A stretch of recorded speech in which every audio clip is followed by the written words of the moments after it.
The base is dropped on a new edition of Soccer Down here. It's a Monday. It's July 6th. We're a couple days away from the MLS's back tournament getting started.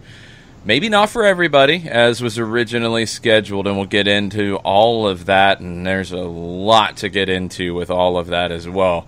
NWSL finished its weekend of play, 4 games. Everybody's played at least 2 games in the tournament. We'll get into who's standing out, players who are standing out. We'll get into all of that. Would love to hear your thoughts on MLS, on NWSL, on what happened around the world this weekend. Tweet at us at Soccer Down Here. You can watch on Twitch, twitch.tv/Soccer Down Here.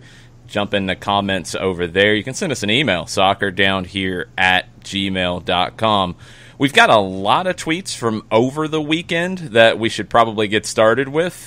John, you want to kick us off? Turner Kirby with a rant, and he admits that he's back at day camp, so he can't be with us during the show, so he got in his thoughts early. Okay. So, first off, Turner says, hashtag UTB, up the Bearcats. And he hoped that we both had a safe holiday weekend. Also, great job on 92.9 on Friday, Jason. Oh, that was fun. Yeah, had a chance to talk all the soccer, but also all the sports. And try, I think, because we've been having this conversation coming from the soccer perspective about what's going on with coronavirus, how it affects everything. And I think American sports are slow to that because they're just getting underway. They're just starting to get back into training. They haven't went through what Germany did, what England did, what Spain went through, what Italy went through, where there was testing protocols and then safety protocols, and then they'd change, and then they'd come up with new ones, and then something else would change. And we've watched this happen for months now. So to bring that to the table, I think, hopefully was informative, and hopefully, gave you a little bit better picture from an American sports perspective about what's going on. But we talked a lot of soccer too. It was awesome to have Bria Felician on the show. She's with the AJC. She's written about the NWSL for the AJC, but she also freelances, writes for Equalizer Soccer and other outlets. Great conversation about the tournament, players who have stood out, kind of the implications of the tournament from a social perspective, but also for the league. Bria was great, and we're going to have her on the SDH network as well. We're going to catch up with her after the group stage of the NWSL tournament, going into the knockouts to kind of wrap things up for the regular season / group stage and what things look like for the playoffs and knockout rounds. So thanks to Bria for hanging out with us on 92.9. Thanks to y'all for listening. I know a bunch of y'all did listen and were chiming in on the text line and tweeting at us, and we appreciate it. So Turner says he's said in the past... Let me open my Coke Energy for this one. I got a feeling I'm gonna need it. Yeah, you are. All right, we're ready to go. All right. So, Turner says, I have said in the past about how it seems that some in the MLS community want this tournament to fail. I realized that may have been a little harsh, but judging how quickly mainstream voices around the league are quick to jump on the negative stories and seemingly not as quick to talk about the stories that may provide some context about those negative headlines is concerning. When an account that is less than 1 month old and claims to be an insider into the bubble is having an quote-unquote unconfirmed report that FCD is withdrawing, and it's getting retweeted by the mainstream voices without and checking of the validity, that, in my opinion, is just people trying to confirm their priors. Leave that for a second. Sure.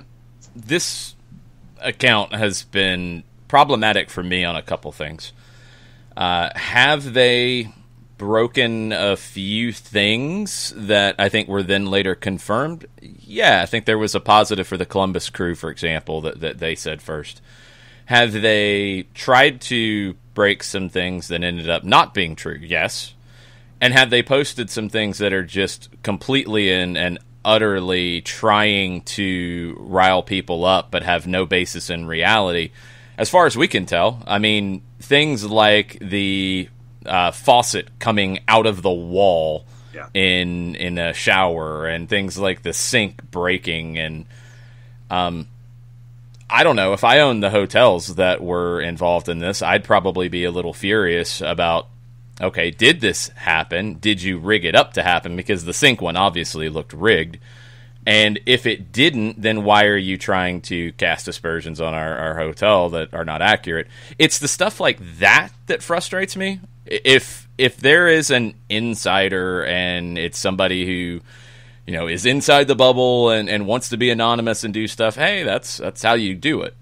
But to post stuff like the Omar Gonzalez picture as well of the sandwich when he wasn't there, stuff like that with no explanation, with no further information, that's frustrating.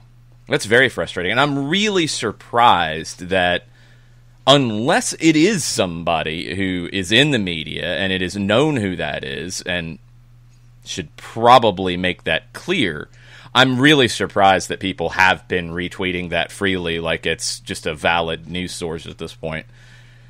I don't get that, and I don't think that would be acceptable in most cases, so I don't know why it's acceptable now. I will disagree with Turner on one thing. I don't think there are people... Let me rephrase. I don't think everybody who is being negative about the tournament wants it to fail. I don't think that's necessarily true. I do think there are a lot of people that have a belief that it should not happen, it's not right to happen. And that's what's driving it. It's not that they want it to fail, it's that they don't want it to happen. It's a little bit different conversation. I don't know. I don't necessarily get it. We have a lot of stuff to talk about with this. We'll continue on it. But, yeah, this account's weird to me that it's just all of a sudden accepted when it'd be one thing if all it was doing was trying to break news. But when you're posting these videos and things, that's where I have a problem. Yeah. Because there's nothing to show that it's accurate, that it's real. And the first one you posted, we found out, was not from Omar Gonzalez in the bubble because he hadn't left. He wasn't in the bubble. So stuff like that's frustrating. And the fact that it's just accepted as an outlet is frustrating. It's an anonymous source that is not batting 1,000 here, or is intentionally misleading with some of these videos. And you can't take part of it and accept part of it and then say that other parts, oh, well, that's just for entertainment. Well, you got to differentiate a little bit. So I don't know what the deal is with it. I would assume that, I don't know. I don't know if it's somebody that they know. I don't know if it's somebody that they don't know. I don't know if it's just hoping that it's true. I don't get it. But I'm surprised that it's become accepted so quickly. And Turner continues. He says, interesting that said insider, in quotation marks, deleted the previously mentioned report about FCD. Wonder if the unconfirmed thing was just a rumor mill. Not saying there aren't concerning things going on in the bubble, but to try to keep promoting the negative stories, like two players talking about how bad it is and not talking about how two coaches, Union and San Jose, have come out and said they haven't even seen another team in their time in the bubble. Mm-hmm. I think there needs to be some things to change about how media reports come out of the bubble. One, word statements better. The fact that it seems that every team's statement is taken in so many ways about how many people it was talking about is not a good thing. Austin FC has announced their first ever signing. Rodney Redis, a Paraguayan winger, acquired via transfer from Guarani in the first division in Paraguay, scored in the 2020 Copa Libertadores earlier this year, joining Austin FC starting in January. That's a nice signing to kick things off for Austin FC. I think the conversation about Austin and Charlotte waiting a year, you can probably rule that out now. This is really interesting because a lot of times you see that first signing, we saw it here, it was Alex Tambakis, not a huge name, ended up not panning out. Sometimes you see it as a big name. This is just a really good signing. An up-and-coming 20-year-old winger or forward. Very, very interesting. Be curious to see what they had to pay for him. How much that's going to end up costing them. If he's 20, so he would count in the upcoming under-22 initiative. So another smart piece of business there. Austin FC's got a player. Cool signing. Cool news this morning. Keep going, Turner. Remotely. Well, I was gonna say, we saw the tweet from Anthony Precourt over the weekend where he had the big overhead shot of the stadium being developed, and he teased it, and so this is officially what that is. So, continuing with Turner, point 2. People need to understand that for every bad story or a headline that people don't read past that comes out of the bubble, there's probably an equal-length story that provides some other context about the bad story, in parentheses, #SandwichGate. 3. Sandwichgate. Yes. I know that negative headlines get clicks and responses, but that doesn't mean that mainstream voices need to propagate them as if those are the only things coming out of the bubble, or else you get guys like me questioning if you even want this thing to succeed. 4.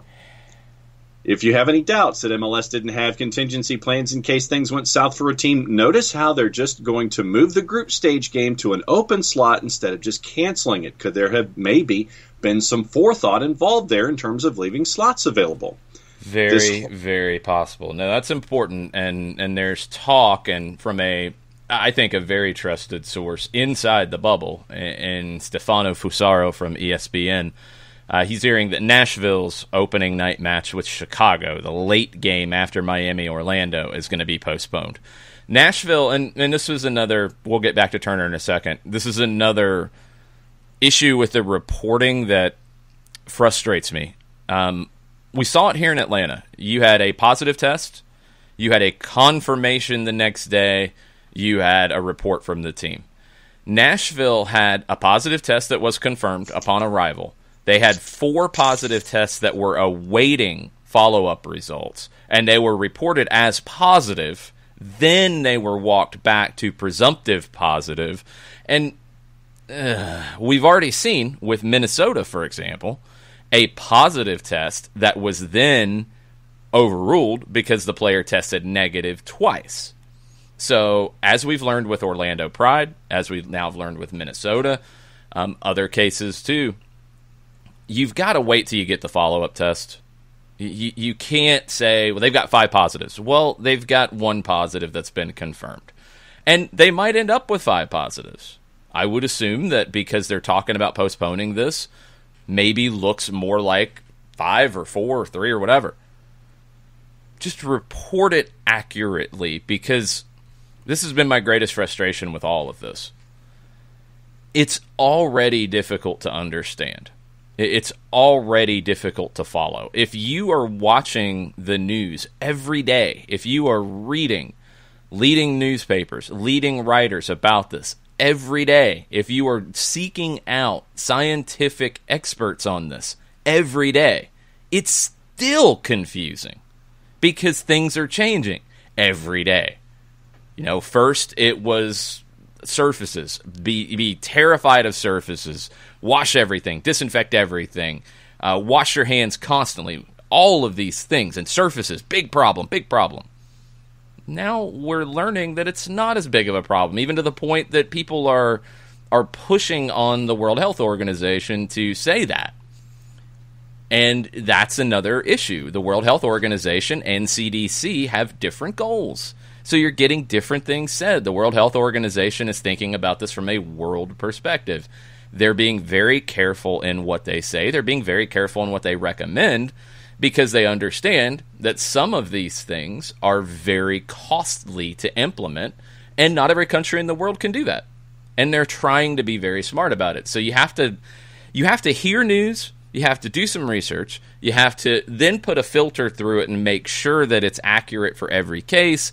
Then you have to compare and contrast because you're getting conflicting bits of news. It's already hard to follow. So if you're covering this from a sports perspective, you've got to be so careful in what you're quoting, who you're involving in the article, and making sure that you're also covering the other side of it. It's very difficult. I get that. But that's why I think you have to be even more thorough and even more covering every single base that is involved in this, because it's complicated and people are confused. I mean, the responses I see to some of the tweets that come out from people, you can tell that it's either somebody who has not followed this closely and is pulling out something that would have been said in March. It's somebody who is just not paying close attention to it in general. And it's a lot of times it's people who are scared, and that's completely understandable. But that's why you have to be careful. And that's been my biggest frustration with all of this, is just it's not thorough, and it's not consistent, and it's leading to people being confused. And that's not what we want out of this. Not for talking about sports, and not for everybody's day-to-day life.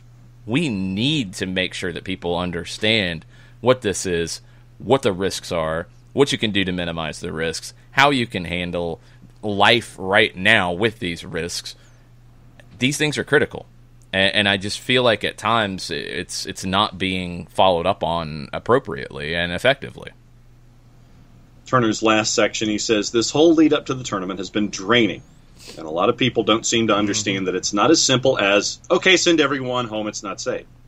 When there have been some people saying they feel safer in the bubble, I just hope that when games kick off in a few days, that everyone can just sit back and relax and enjoy the game we love, and not try to paint every little thing with bad intentions, like putting money over safety, and rant. Yeah, that's been the part that's really driven me insane, and I've seen it yesterday, and I'm sure I could find it this morning very easily. MLS is not going to make, and I'm saying make, and when I mean that, you have to factor in the losses for this season as well. They are not going to make a dime on this event. There's no way possible for that to happen. The NBA has said that their event in Orlando is going to cost them $150 million. MLS's event has more teams, more players per team, maybe not quite as long, and we'll get there in a minute too, because that's a whole nother talking point. But $150 million for the NBA, you can put MLS in that ballpark for what it's going to cost. We went through it just to get into the bubble with the testing in market, the 2 tests you got to take and pass before you get on the charter, and the tests you got to take when you get there. $100 a pop is generally the number. We averaged it at 40 people in a traveling party. That might actually be a little low. $300,000 per team just to get into the bubble. Not anything in the bubble outside of 1 test. This thing, nobody's making money on it. That needs to be understood, because I've seen this thing about like, oh, well, Don Garber's all about the money. Don Garber's trying to keep a business open, y'all. Like, flat out. That's what it is. Nobody's making money here. You're trying to mitigate losses, and you're trying to position yourself to bounce back faster. That's what you're doing with this. Also, a lot of talk about Orlando's the problem. It's obviously Orlando. Why are they so stupid? Why would they pick Orlando? None of the testing results and none of the delays of teams coming into Orlando have a thing to do with Orlando. Because people are testing positive upon arrival. And it is spreading within a team. Not spreading team to team. And that was an important thing that Turner brought up, and I mentioned it on air on 92.9 on Friday. Jim Curtin, and they had just gotten there, and they were going out for their first training session. He's like, we haven't seen another team. We haven't seen anybody. That's how it should be. That's the whole point here. That's why you're not seeing the spread from team to team. I'm seeing medical experts not differentiate that from I don't know, maybe they just think everybody's living in a dorm and running around having parties every night. I don't know. But that's not happening. So where you're getting these positive tests, where you've seen teams delay arrival, and they've said they have a positive test or they're trying to follow up on a positive test, and they're pushing back the arrival time. That obviously has nothing to do with Orlando. Dallas, their positive tests all were in that window that the virus can incubate coming from Dallas. Same with Columbus, same with Nashville. It's not anything to do with being in Orlando. And, oh yeah, haven't seen this really reported on very much. I wonder why. If you read the Orlando Sentinel and you dig into some of the details, and I thought this was a great report that I wanted to make sure I get the quote correct. And there's been a lot of conversation since, so now I got to scroll back and find it. Ileana Romero, the sports editor at the Orlando Sentinel, had a great bit of detail about everything going on. And this is a very important thing because this was one of the number one issues coming into this. It's not a bubble. It's not a bubble. It's like a condom if you poked holes in it. Remember that one? Multiple sources with knowledge of the situation told ESPN around 90% of the staff at the Swan and Dolphin Resort, which is operated by Marriott and not Disney, and 100% of the shuttle drivers transporting MLS teams are being tested regularly. Wait a minute, that pokes some holes in a theory, doesn't it? Mm-hmm. And the ones who aren't being tested are not interacting with players and would not be in a position to interact with players. Look, is this difficult? Yeah. Yeah, because let's see, how many times has MLS had to deal with a global pandemic and what they're facing right now? Oh, that's 0. How many times have any pro sports that anybody involved in decision-making in pro sports, how many times have they had to deal with something like this? That would be 0. Hasn't really been easy for any other business either, has it? Except for like a mail order business. I mean, they're doing really well. Mm-hmm. But everybody's trying to figure this out. Why? Because they want to stay in business. That's what's happening. And it's not easy. And I don't know why, for example, the MLS decision makers are being painted as bad guys where the NWSL's not. And the NWSL had a team have to drop out of the competition. And maybe, as we found out, maybe they didn't have to really, because some of those follow-up tests didn't go well. Some of the tests that were reported as positive were actually inconclusive, et cetera, et cetera. But the NWSL is not painted as bad guys for going forward with the tournament. And they shouldn't be. And MLS should not be painted as bad guys for trying to operate. They're not doing it recklessly. They are spending every dollar that they need to and maybe more to make sure this is safe. They are doing everything they can. It still might not be enough. Well, obviously, it's not enough for this tournament to go on as scheduled. You've already had to reschedule one game, Dallas and Vancouver. You might have to reschedule another one. It appears that Nashville game will get rescheduled. You might have to reschedule more. But as Turner points out, you created a schedule with some holes in it to give you some flexibility for this. You are into this with, I think, the same approach that every other league in the world has talked about. You have a great responsibility because you are able to do this, and you can set an example for your fan bases, the society at large. It's why I don't think it's an accident that you see so many pictures of Atlanta United players, for example, in masks. That's not happening as just an accident. These things are very important because, whether you like it or not, people look up to athletes. And if they see an athlete wearing a mask, they might say, you know what, I've been resisting this, but if they can do it, I can do it. That stuff's important. There is a great responsibility to do this and to do it right. And I think MLS is trying to meet that. And it's been difficult. it's been more difficult here than it has been in other countries because the virus is not being handled very well here. There's just no other way around that. The outbreak has continued. The curve kind of got flattened a little, at least slowed down, but it sure didn't drop.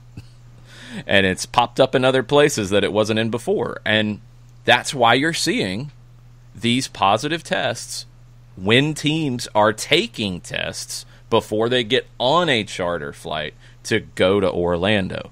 Because this is a problem everywhere. So, I don't know. I don't know. I wish there was something to point back to say, do it this way.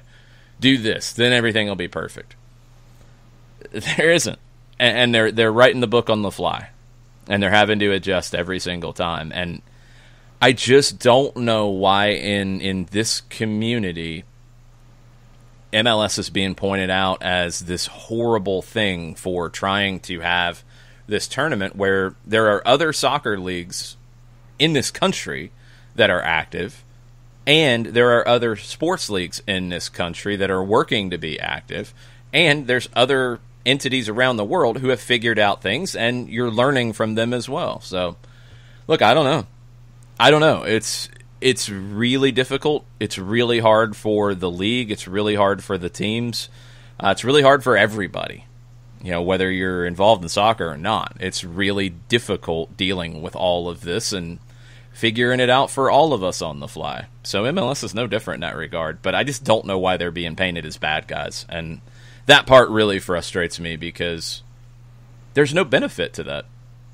There's no benefit to saying, like, they're big meanies. They're awful. They're not doing this right. Well, what aren't they doing right? They're not doing it right.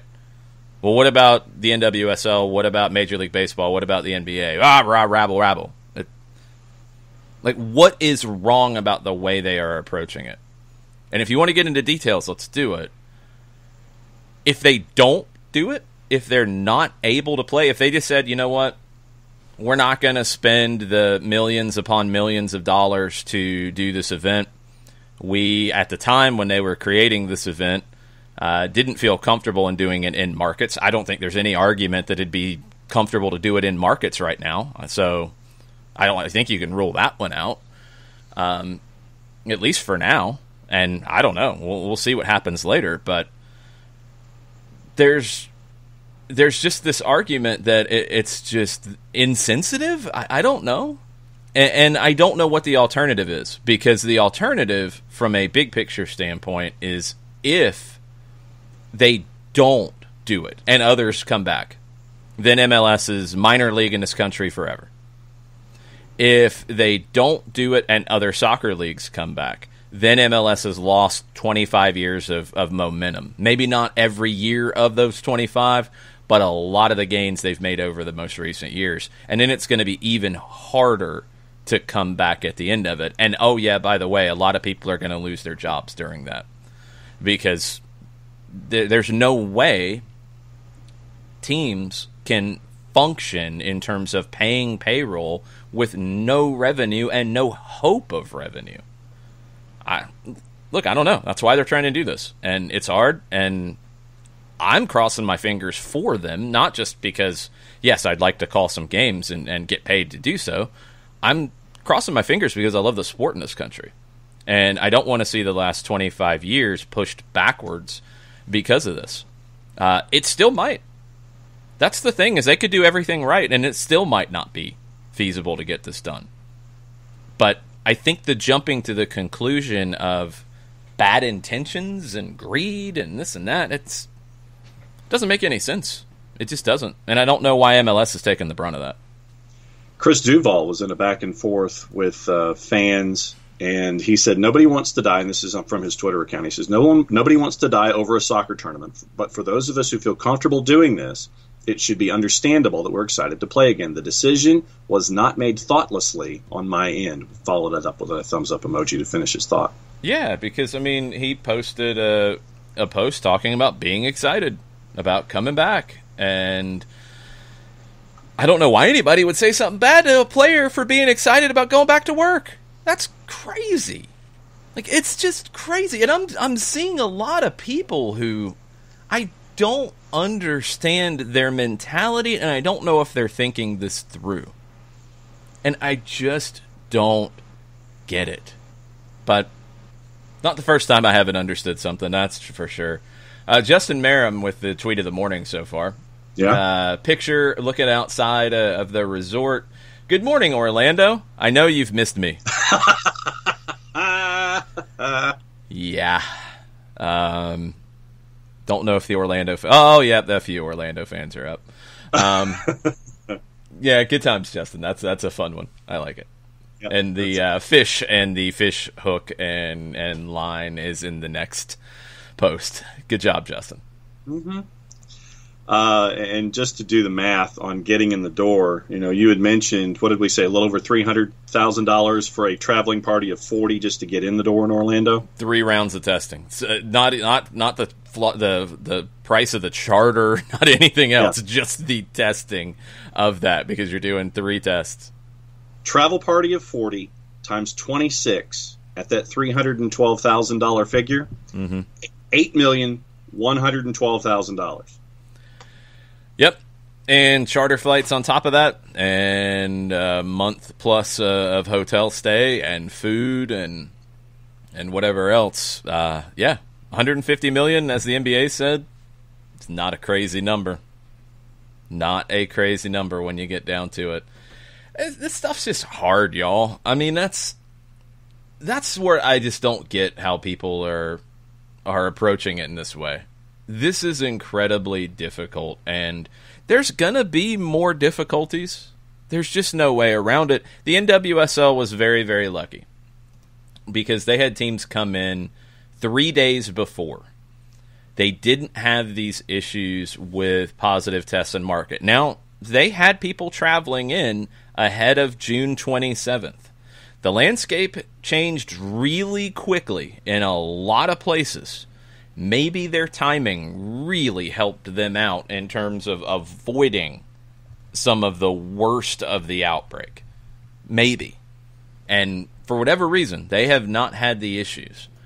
But I'm going to go back and remind everybody of something, because I've seen a lot, again, when we're trying to find things to blame MLS for, a lot of criticism.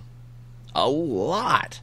About, whoa, how could you try to bring them in 7 days before the first game? That's crazy. Why would you do such a thing? That's so stupid. Why are they so stupid? Let's go back to May. Let's go back to the original reporting about this. The Athletic was all over it. What was the original plan? Come in June 1st, week of individual training. Week of small group training, June 8th. Full team training, June 15th. And remember, that got extended to 2 weeks of full team training. A month of time before games started. A month. That was what the original intention was. That was the plan. Why do you think the NBA is having players come in early? Why do you think they are quarantining players for weeks before games? They're not starting until July 30th. Players are reporting in 2 days. Maybe to deal with this. But that was seen as a horrible idea. That everybody was all over. That's awful. You can't ask the players to be gone from home that long. It's completely unfair. You can't do that. Nah, it's wrong. Why would you even think that? That's a horrible thing to even think. Well, it was to avoid this. So, what did you have to do instead? Bump it back to where teams could come in as late as 7 days before, and now that's not happening with a few. And probably build in some flexibility in your scheduling, because you knew this might happen. We wondered early on when the Bundesliga came back why they did a 7-day quarantine of their teams before the first week to avoid this. Now, I think the testing in Germany at that time, too, was definitely better than we're seeing now, because the testing here is a huge issue. And this is not just for athletes. This is for everybody. Getting results quickly, getting conclusive results, getting exact results. This is a problem across the board right now. And it's really hurting MLS. It hurt the NWSL. It cost them a team in the event. because you had inconclusive results and positive results that ended up not being positive. And it's a problem. It's making it more difficult. But the reason why you wanted to have a month lead time, the reason why the NBA is looking for about 3+ weeks of lead time, to avoid what's happening now. To avoid it. To be able to have everybody come in. If you have situations like Dallas, they quarantine, they stay away, they don't go train, they keep everybody away from anybody who tested positive, then they have time to catch up and train and be ready to play. That was the original idea. And that was pushed back on. That was pushed back on by players. That was pushed back on by the media. And you get this, to where this is the reality. You know, players are contracting the virus in their market.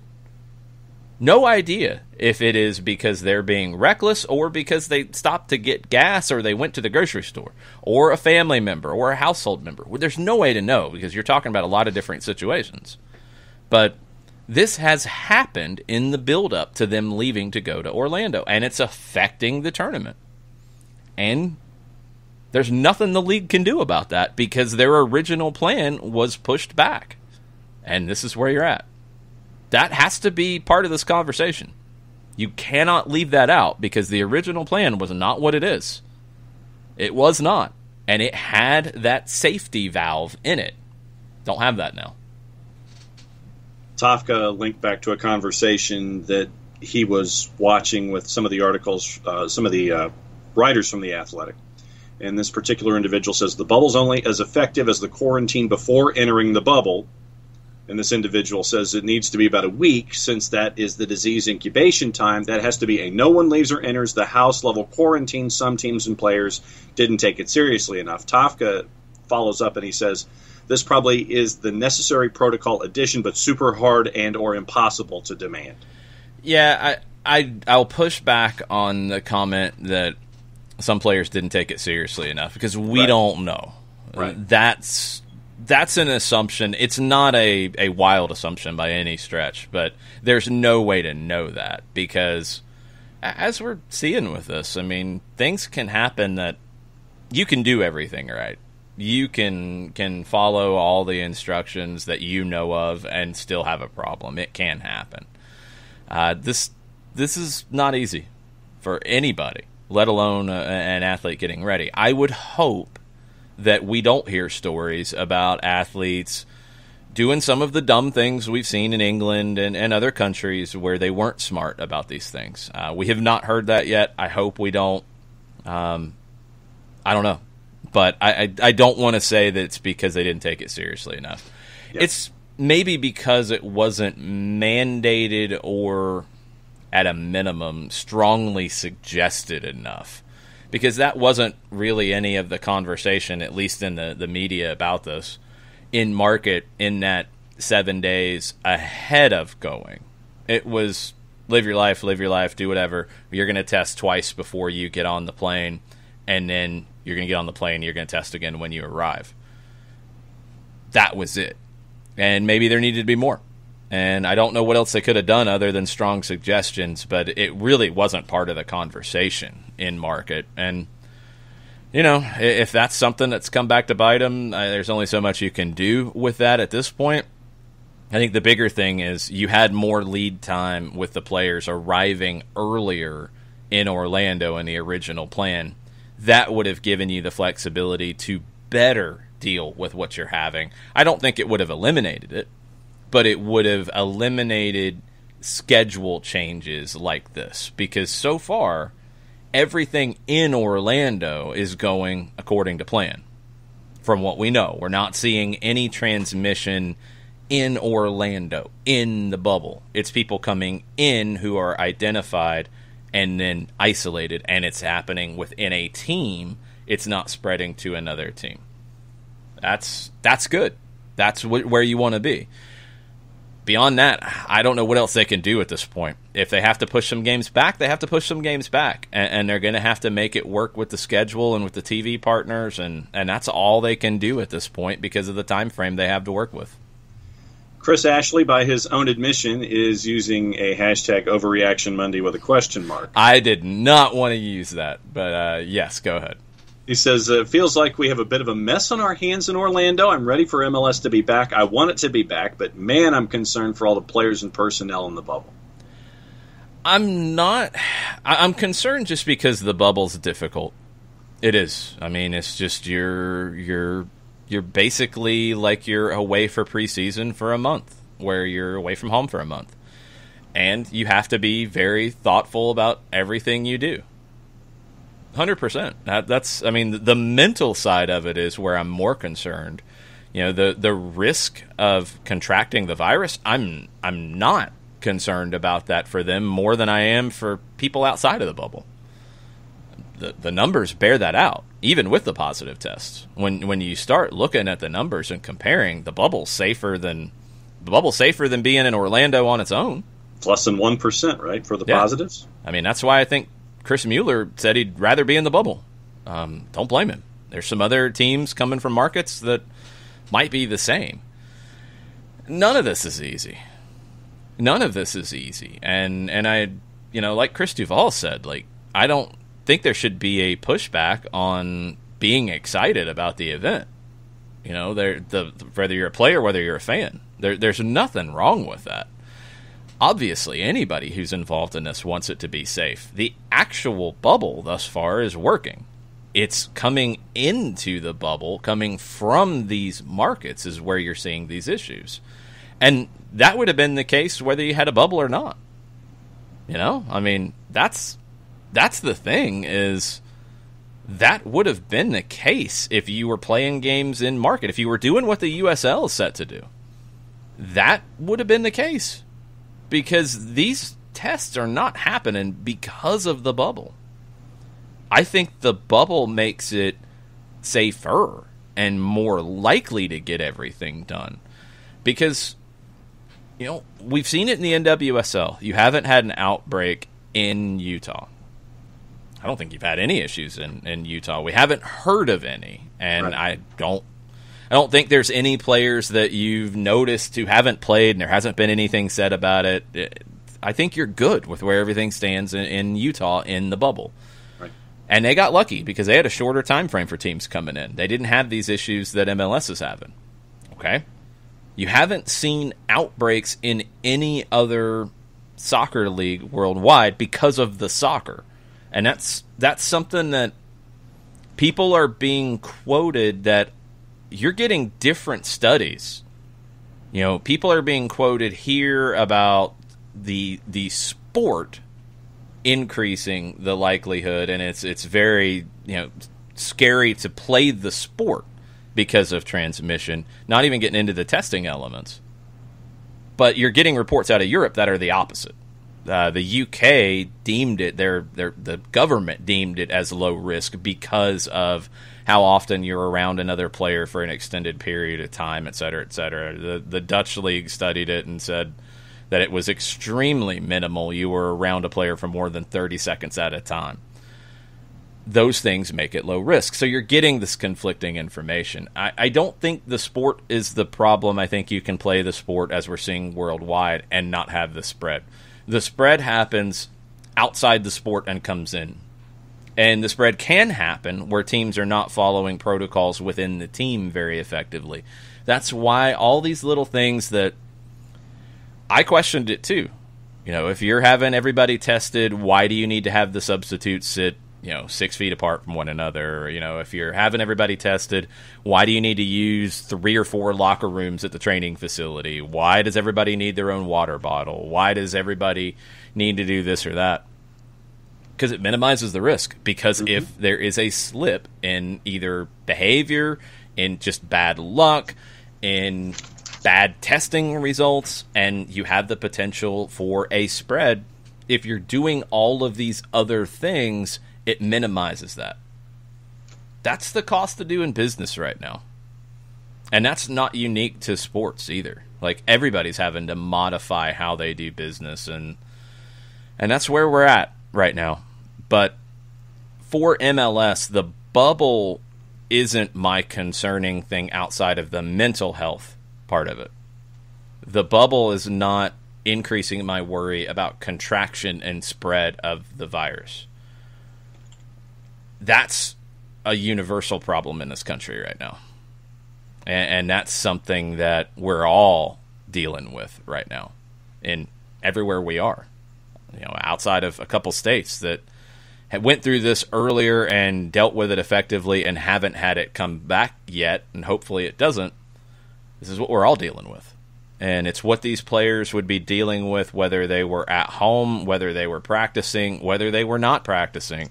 It's the same things they would be dealing with. And that's the scary part of this. That's the scariest part for me. And Shiva linked to the early part of that same Chris Duval discussion, where he says, a tournament with no fans, no big stadiums, no noise, a reminder how we all fell in love with this game. If as a fan you aren't excited to watch this, then we'll just have to show you why you should be. Mm-hmm. Shiva says, I just want to share this here for all the negatives out there. There are positives that need to be shared, and there are players, lots of them, that are excited for this to go. Let's just support them and enjoy the game. Yeah, players who are positive about it, anybody attacking them is just being a jerk, to be honest, because that's what these players do. This is their life. If you are a chef, you're excited to get back in the kitchen.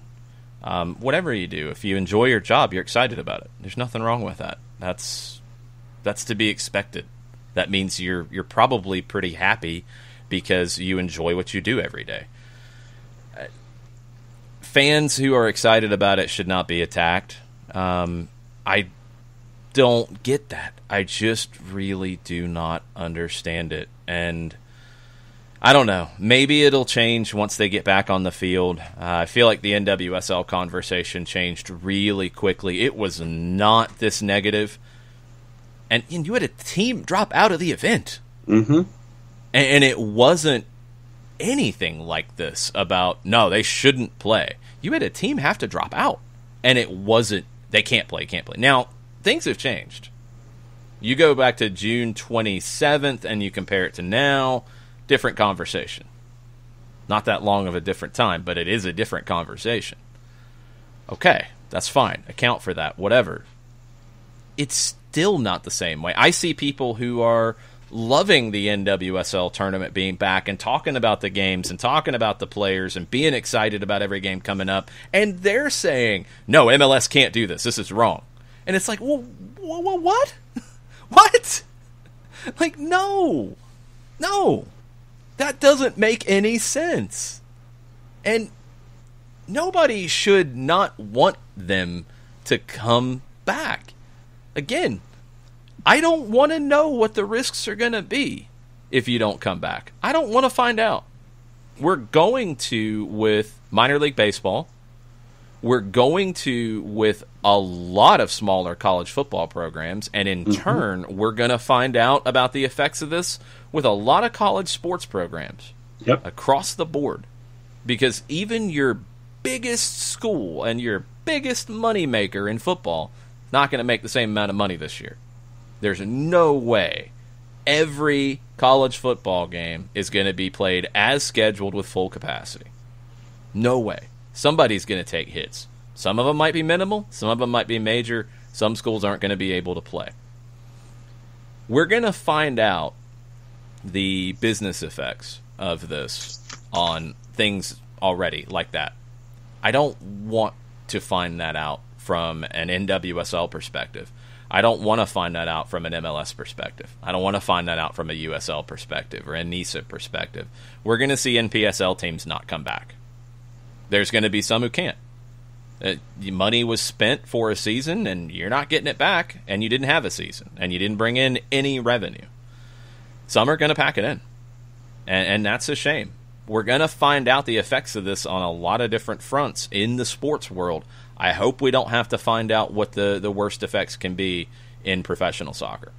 And that's something you got to consider when you're pounding that drum that this is wrong. That's the flip side. And if that's okay, then that's okay. But that's why people are trying. That's 100% why. When the NPSL decided that they weren't going to have a season, I mean, we talked to clubs, And they said this hit for us is $40,000 to $50,000 because they'd already invested all of this money into a season. Hold on one sec. $40,000 to $50,000 for an average NPSL team could be their whole budget. Yeah, like that could be either all of it or a lot of what they spend for a season. You're talking about a summer season, 8 to 10 weeks. When we had the Atlanta Silverbacks reserves, now look, we had partnerships, and that helped us. We, had use of the facility. At first, we were insane and worked for free, and then we got paid a little bit by the Silverbacks one season out of the 4. But our budget was never that much. Right. We didn't have to pay for a facility, and people weren't making anything exorbitant in terms of pay. So when you hear that, it's like, we've been talking MLS. We were just talking $150 million. I want to make it clear, like, for some teams, that's their whole budget. And they've lost that with zero coming in. All of the investment that they've made across the board, whether it's paying for jerseys and players and room and board and everything that goes into a season. I mean, why do you think we see teams that aren't playing trying to come up with new and innovative merchandise for folks to purchase?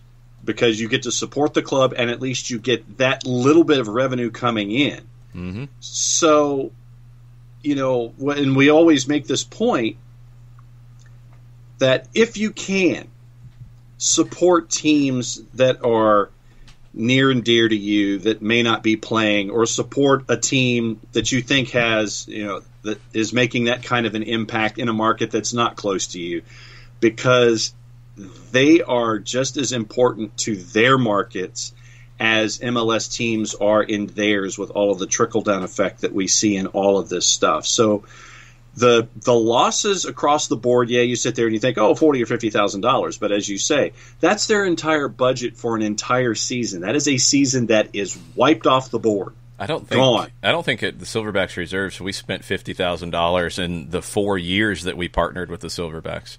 Yeah. We might have spent close to that the first year to get everything started as Atlanta FC and NPSL, and we had a playoff game in Minnesota that we had to fly to, and that would have bumped it into that range. But even when we were independent, the 2 years before we partnered with Silverbacks, we played at Riverwood High School. I don't think, and now again we didn't have salaries because we were nuts. I don't think we spent anywhere near 50. We might have been in the ballpark near 40, but that we were also in a region where you could drive to every game. You're talking about some teams that, they might save their travel costs, and that would be more on top of this. But, a lot of times you rent the venue, you have to pay for it up front. You're not getting it back. Yeah. And you're not able to do any of this. You might have bought new uniforms. You might have bought new equipment. You might have, paid consultants. You might have rebranded. You might have done a lot. You might have run tryout camps. You might have done a lot of different things that paid for all of your kits up front for all your players and all the, ideas that, okay, if we have X number of players, they go through this number of kits and all of this stuff that you've got to pay for up front. That is out the door. You can't get that back. And if you come back next year, that's great. You got kits. That's good. You got to get to next year. Yeah. And that's the problem.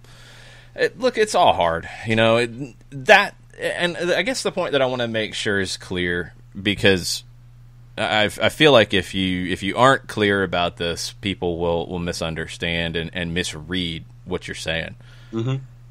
That stuff is very important. You can't put the business loss and the financial loss completely out of mind when you have this conversation. You can't. You're not being fair to the conversation if you do.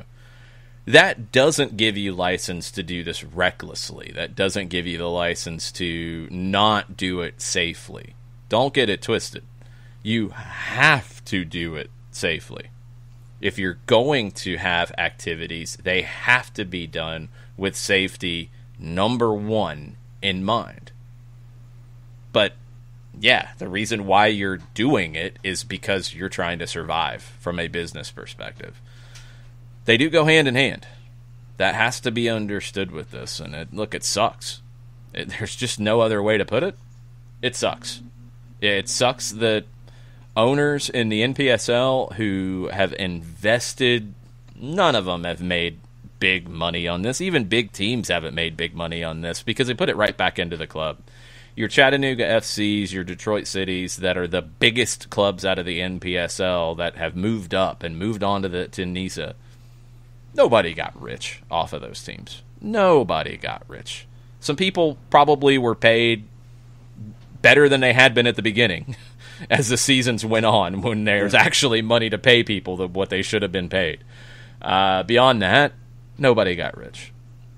So, for these folks who are probably, if they get close to breaking even for a year, they're ecstatic. And now that ain't happening this year. And a lot of them are, had money out the door that ain't coming back. And hopefully they come back. That's the fear. And that's what we're not going to know. In this country, we're not going to know until early next year, honestly, as NPSL starts putting things together. I'm sure they're going to try to do some things to get teams ready and prepare. But, man, you're not going to know the full effect until next year when regions and divisions come out.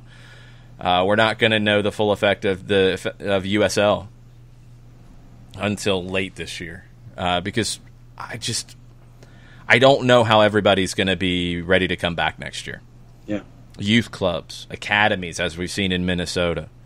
It's going to happen. Even doing things safely, even doing it to where you can come back and have games and have activity and minimize the losses that you're going to have. Even doing all that, you're still going to have a huge effect. So that's where we're at. It's all part of the conversation, and we'll see what happens with MLS's back. I do think the tournament's going to happen. I do think they're going to get it done. I'm with Turner. I think the way they scheduled it had some built-in barriers. What are they? What's the wall stuff in NASCAR where they made it safer if you hit the wall? Safer barriers. Well, isn't there's like some flashy term for it? Is it literally just safety barriers? It is SAFER is the acronym. But I knew there was an acronym. So it's safer barriers. The MLS's back schedule has safer barriers in it because you have time slots that are open that you can move things back into, and you can juggle and you can adjust and you can make it all work. It's not going to be as good as it would have been with the original schedule, but you had to plan for this. I do think that they did. And we've seen one game pushed back already, Dallas and Vancouver. I would assume, unless we come back today and find out that those 4, reported as positive, then reported as presumptive positive, awaiting follow-up testing, unless all 4 of them are all accidental positives for Nashville, they'll probably be pushed back too because they're set to play Wednesday. Go ahead and push that back. That's fine. People will freak out. You kind of know that already at this point. I think that's going to be what happens. Could there be more? You've got some teams that haven't arrived yet.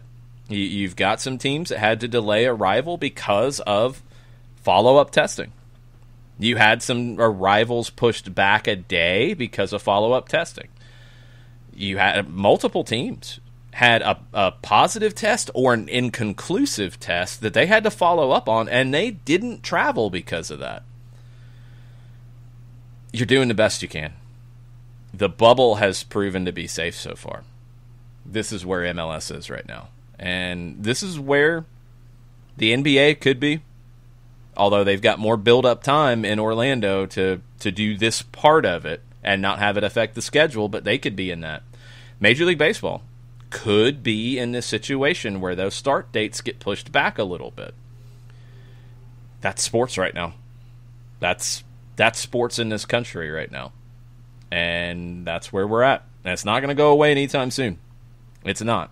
So you got to figure out what you can do and how you can do it safely. National Hockey League decided to have their two bubbles in another country entirely. Yeah.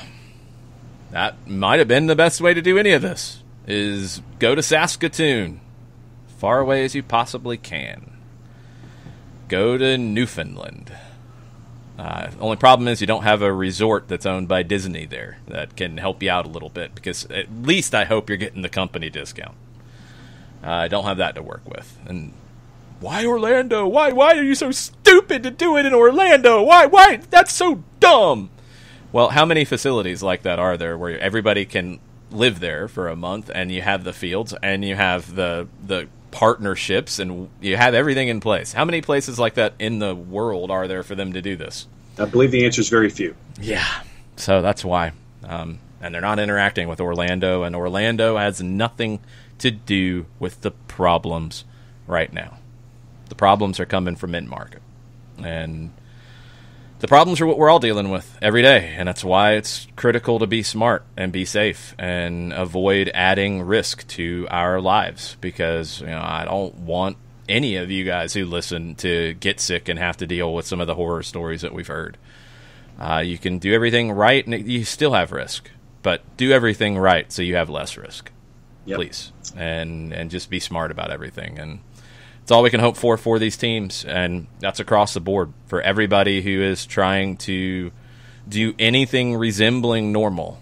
We just have to hope that they can do it intelligently, avoid risk, and do things safely. Daniel Price reminds, he says, for those that don't know, Disney and the Sports Complex, not in Orlando. They're on Disney property in Buena Vista, roughly 15 to 30 minutes from Orlando proper. There's also that county is not seeing the same numbers as Orlando. But again, that doesn't matter. That's not the issue. I've seen that shift a little bit, the way things have been talked about. It was, Orlando. The Orange County, Orlando? Yeah. It's scary, scary, scary. Well, the tournament's not actually being held there. But, well, staff members live there. Staff members live in Orlando and in the county. They do. They live in hot spots. Well, now you find out that 90% of the hotel staff is being tested regularly, 100% of the transportation, and the 10% who aren't being tested aren't interacting with players. But, it is what it is. We'll see what happens. We'll keep you posted as things continue to break, and we'll try to make sure we're bringing it from accounts with people's names on them, because that's kind of important right now. Yep. Speaking of names, John, we have a really good name that we like around these parts. It's the best I can do this morning. It's a Monday. Tell us about Steve Apolinsky. Apolinsky & Associates, LLC. Proud sponsors of everything soccer down here in the SDH network. Wrongful death and serious injury attorneys for clients in Georgia and Alabama. You need to ask Steve questions. A couple different ways you can do it. Go to the website, aa-legal.com. You hit that URL, pop-up window, lower right-hand corner. Instantaneously, you can have a conversation with someone 24/7, 365, 366 in a year like this, which is legal. So you can have a conversation instantaneously. You can also shoot Steve an email directly, steve@aa-legal.com, or get a free consultation, 404-377-9191. Over 30 years of experience, over $40 million in judgments for their clients here in Georgia and Alabama, recognized as Legal Elite by Georgia Trend Magazine, top 100 firms in the state of Georgia for everything wrongful death and serious injury. It is Apolinsky & Associates, the website, aa-legal. All right, where do you want to go next? I still have a couple of things here in the timeline. I know we haven't touched Twitch yet, so we've been touching Twitch throughout. Okay, so we know how painful that can be sometimes. No, that's gross, John. That sounds inappropriate. Tafka says, format the reporting as follows. 12 individuals currently in quarantine wing of Hotel Duento, positive COVID test, broken down as follows. 10 players, 8 Dallas, 1 Minnesota United, 1 crew, 2 staff, 1 Dallas, 1 LAFC, 1 of 12 only as presumptive. I don't think those things are accurate. LAFC's not there yet, for example. They're leaving today. The Minnesota one, I believe, was not proven to be accurate. The follow-up testing ruled that out, and I think it was 9 Dallas players. Yeah. Anyway, yes, it does need to be clear. Instead of firing out, like, tested positive, awaiting follow-up results, but they tested positive, I think we know enough now that wait till the follow-up. If you want to say that they're awaiting follow-up tests on multiple players, that's fine. That's accurate. But just, I think assuming positives now, sadly, and that's a huge problem with all of this. It's a huge problem for all of us getting tested, too. You're seeing a lot of inaccuracies. That's why you're doing a lot of testing, but that's why you have to. So I think that needs to be understood at this point. I don't know. I don't know.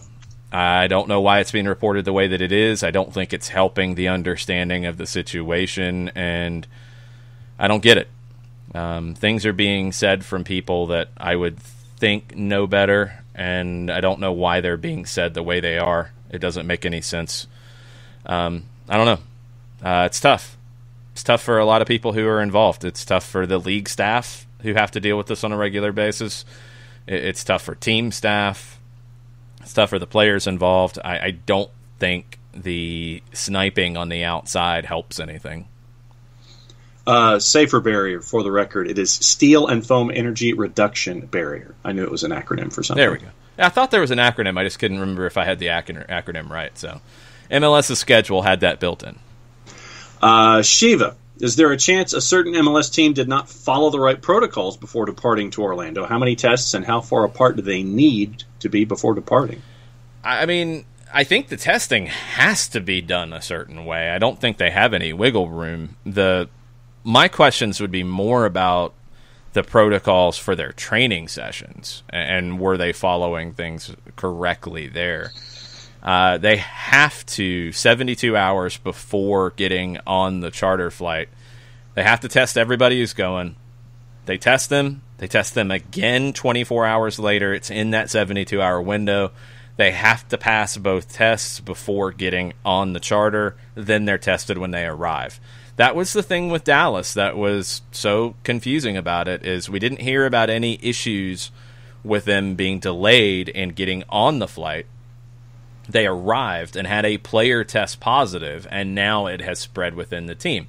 But all that spread happened in the first couple of days, where you could have had the infection happen in Dallas, and more than likely you did. I saw, and again, it gets back to understanding what we know at this point. I saw people start to speculate, like, oh, there's a problem with the plane.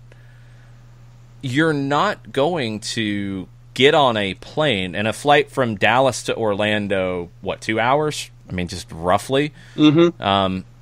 You're not going to be fine. You tested negative twice. You're not going to be that, and then get on a plane, and 2 hours later when you're tested, I mean, you might not have come into contact with anybody on the plane. You might have maybe had a flight attendant get near you at some point in the flight. You're not going to then test positive 2 hours later, and that was it. That it happened on the plane. Like, that doesn't make any logical sense. You have this incubation period that's a problem. And that's what the whole point of MLS trying to get to Orlando earlier originally had to do with. And when it got pushed back to this, you created a window that you hoped you were going to make work. But as we're seeing, for some who did get there earlier than 7 days before, you've got a problem. Now you had teams that wanted to wait until 7 days before and are having problems even getting into the bubble. You also have a number of teams who haven't had a problem. And that's just the reality. I don't know. I don't know if the teams who've had problems aren't following protocols properly. I don't think they could get around the testing in market to get on the charter. I wonder more about the stringent protocols of how they train, if that created a problem, or if you had behavior where you increased the risk. And that has to be questioned, because we've seen it around the world where players have done things to increase the risk. You saw it in Mexico with Santos Laguna. Goalkeeper had a birthday party and like 15 people tested positive in the preceding days or the days afterward. And don't have a birthday party. I mean, that's the thing. And because it wasn't like you had a birthday party of just the players in the team. You had a band. You had all kinds of other people there. Yeah. Every other person who is not being tested regularly, who you come in contact with, is increasing the risk. And that's where you're at. That's why in the Bundesliga protocol, that's why in the La Liga protocol, I believe it was in the Premier League protocol as well, there was a conversation in there about players have to do these things while they are at home. Don't hang out with your neighbors. Don't do this. Don't do that. These things are why. And we have nothing to go on that players who tested positive didn't do that. But anytime you do anything that increases risk, you can have this happen. And who knows? Been an issue. Hopefully the league can deal with it. And where there were protocol breaches or just not following it as closely as it needed to be, hopefully that can be corrected now with everybody in the same place and more oversight. And we'll find out. A couple of other COVID-19 questions, and then there are some other topics from the weekend that are in the timeline. Cool. Five Stripes Forever wants to know, will we find out which Atlanta United players tested positive and which one has returned? You won't find out because you can't find out. Somebody's going to have to report it, and somebody's going to have to find the information. The team won't report it because of privacy laws. They can't. It's a health issue, so you can't report that from the team. If someone in the media has it and wants to report it, you can.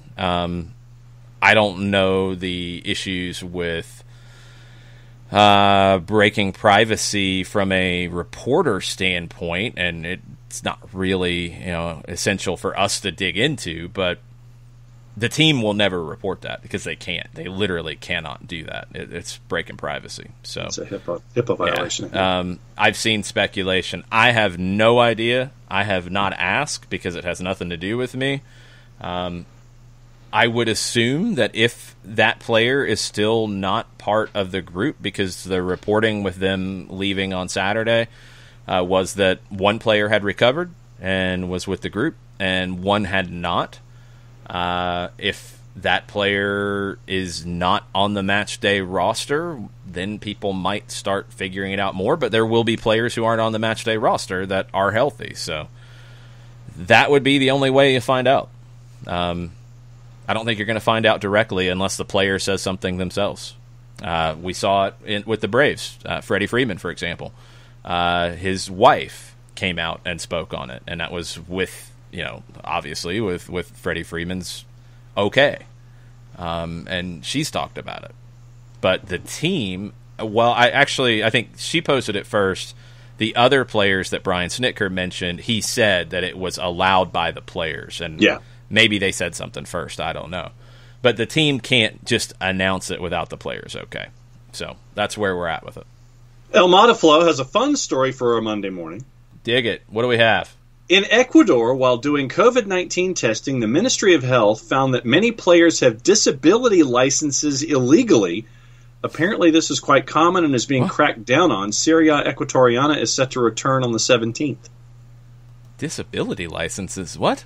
I don't know what that is. El Mataflow, help us out. What is that? Yeah, what's going on here? I'm confused. What's a disability license? So we need more detail on that. Let's see. Other MLS's back stuff. We do have some stuff that's outside of MLS's back in Atlanta United. Elliot Beavens wants to know if we see John Gallagher as a starter for the tournament. I don't think a starter because I think Brooks Lennon will play as the wing back. I think there's other players ahead of Gallagher centrally. I do think we'll see him because I think we'll see a lot of people in this. I think the 5 subs really creates a lot of opportunities, and Gallagher would be a good late sub. You come into the game and I don't think Frank's a guy who likes the the pregame idea of we're going to sub you at 45, we're going to sub you at 60. I don't think he really subscribes to that theory. We see some managers do that, but with 5 subs you can, and it doesn't affect your ability to change on the fly. You can come into a game, let's say Brooks Lennon's not 100% fit, but he's 90. Brooks, give me 60 minutes. John's going to finish it out. Or, Brooks, you can go 45. John's going to start and give me 45, and you're going to finish it and go 45. You're going to be able to come in within a couple of situations and do that. And getting Gallagher minutes would be good because I think you want to see him at this level. Getting somebody like Bello minutes, maybe as a starter, maybe off the bench. You want to see him with this group. I mean, it was kind of hinted at that we'll see Tyler Wolff at some point. And if we do, I think it will be one of those scenarios is, look, we're gonna give you 10 minutes here. We're going to give you 15 minutes here. This is what we want you to do in that. And with 5 subs, you have a little more flexibility to do it. So I don't think Gallagher is a starter where we're talking about it from a broad sense of these are the 11 players, I think, in an ideal games, which you're going with. But I think we'll see him, and we could see him start a game, but I think we'll see him more off the bench. Ricky Ricardo has a question which might be more for the day before MLS is back. But he wants to get our group stage bracket predictions and our Predict 6 picks, and he has his laid out. Okay, we will do that on Wednesday. When the tournament starts, we will give you our bracket predictions.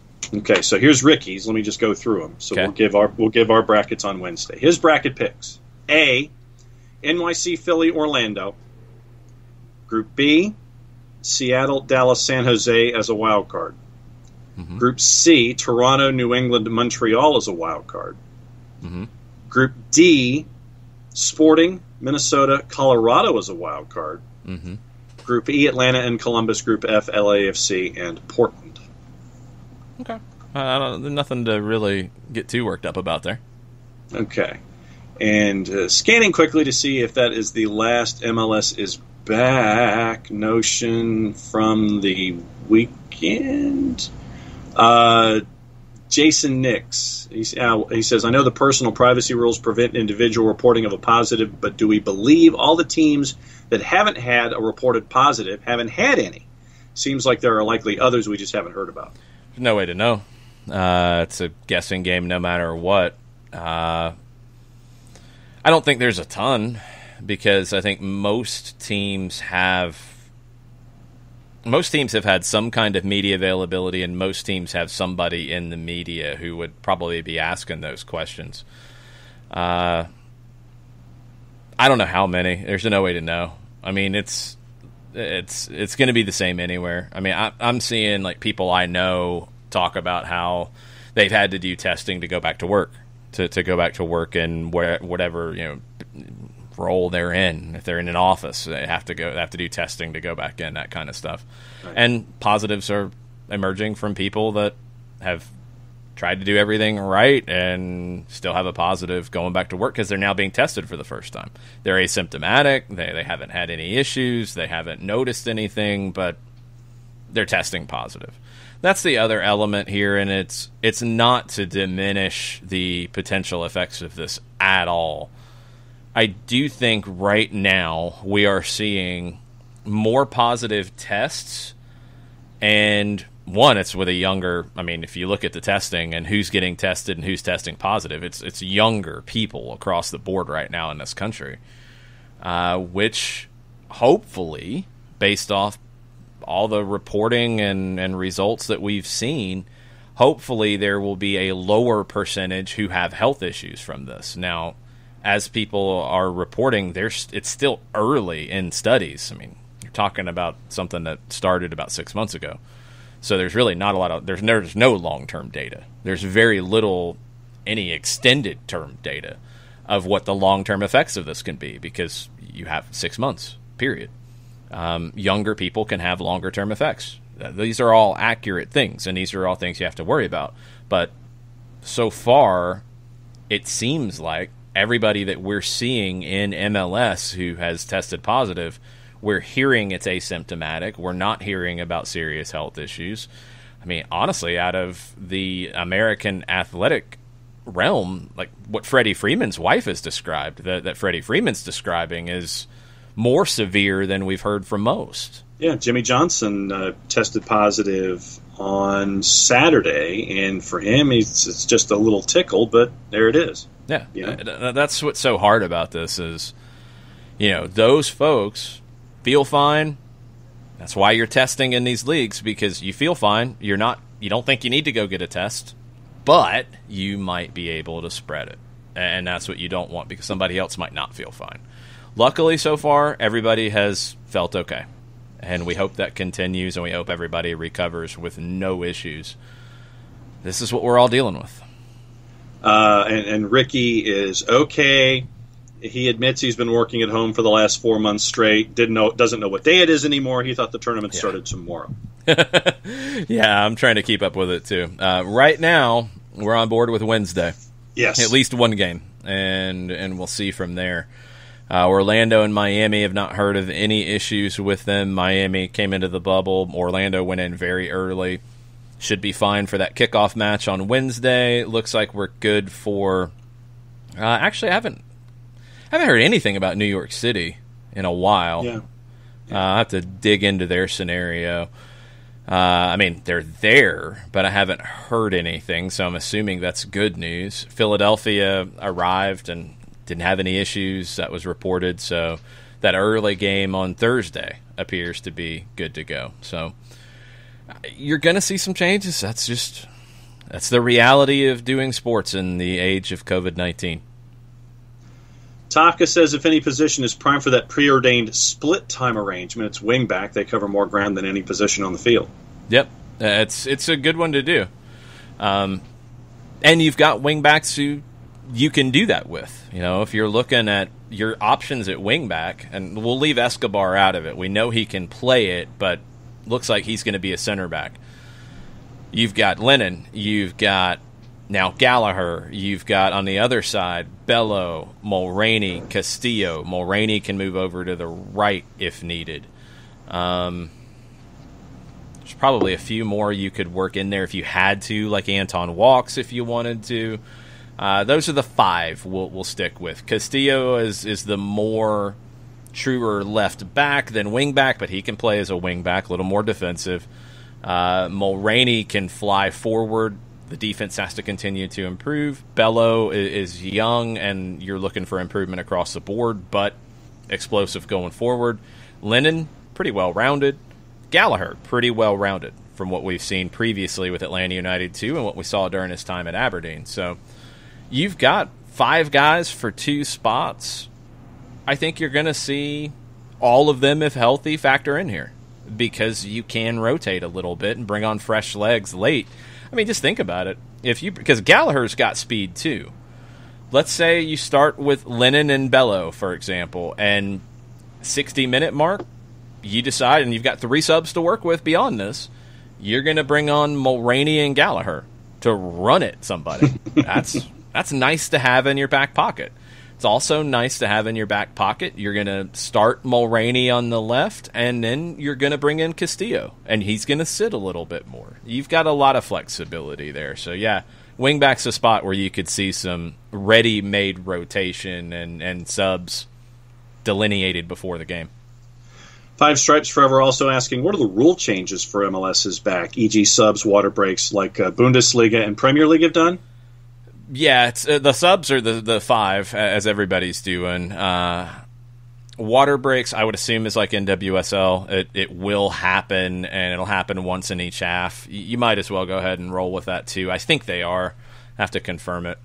I don't know why they're doing those at 30 minutes into the half. That's what NWSL does. That's what everybody generally does with it. I'd do it halfway through the half. Yeah, but the Premier League has done it closer to the halfway point. They've done it more at the 22 to 23 minute mark. Yeah. I've seen 22 to 25 fairly regularly. Yeah. I'll have to watch it this week and see. The NWSL one is weird how they're doing it at 30, and it's the next stoppage after 30, so sometimes it's 32 or 33, and you're coming back and playing 12 minutes, which is weird. we'll see how MLS handles that. But yeah, that's it. The rest of it is the same. Nothing else has changed. Game day rosters are bigger. 23 instead of 18. Katie Weaver, no, we have not talked about the NWSL yet. We'll get there. Other stuff outside of... Okay, one more from MLS is back before we get into other stuff in the timeline. The Colonel wants to know if there's any insider dope on the broadcast production. Piped-in crowd sounds, please no. Presuming broadcasters will be first-teamers and in an off-site studio. I would reference, Colonel, the Kevin Baxter piece that he wrote for the LA Times that has a good behind-the-scenes on it. Just to give you some of the highlights. For the opener, 160-person crew, more than 20 cameras, about double the number for a regular MLS broadcast. 160-person crew? Uh-huh. But not all on site. Yeah. No, I'm assuming that number is in Los Angeles and in Bristol and in Orlando, and how that all integrates together. Huge crew for an MLS regular season game. 20 cameras for a game is huge. Yeah, double the number for a regular MLS broadcast. 2 in the locker rooms, 1 on a drone that will buzz the field far lower than would be safe in a stadium with fans, and 2 others on poles that will extend behind the goals. The plan is to have the center ref wear a microphone, while others will be embedded in the turf near the center circle and close to the benches. That's interesting. Let's see. According to the lead... I'm trying to see if this is the lead producer or... So Amy Rosenfeld was who Baxter caught up with. And Amy Rosenfeld is the running lead on this for ESPN. So she says, our position is to be as authentic to the experience. Talk to me in 3 weeks and I may say, oh, that was a terrible idea. I'm personally curious how this will sound. You're going to hear cleat hitting ball. You're going to hear when the goalie makes a save, things that never get exposure because the crowd is drowning it out. My hope is it will feel immersive. Production costs for the tournament will probably be about $10 million.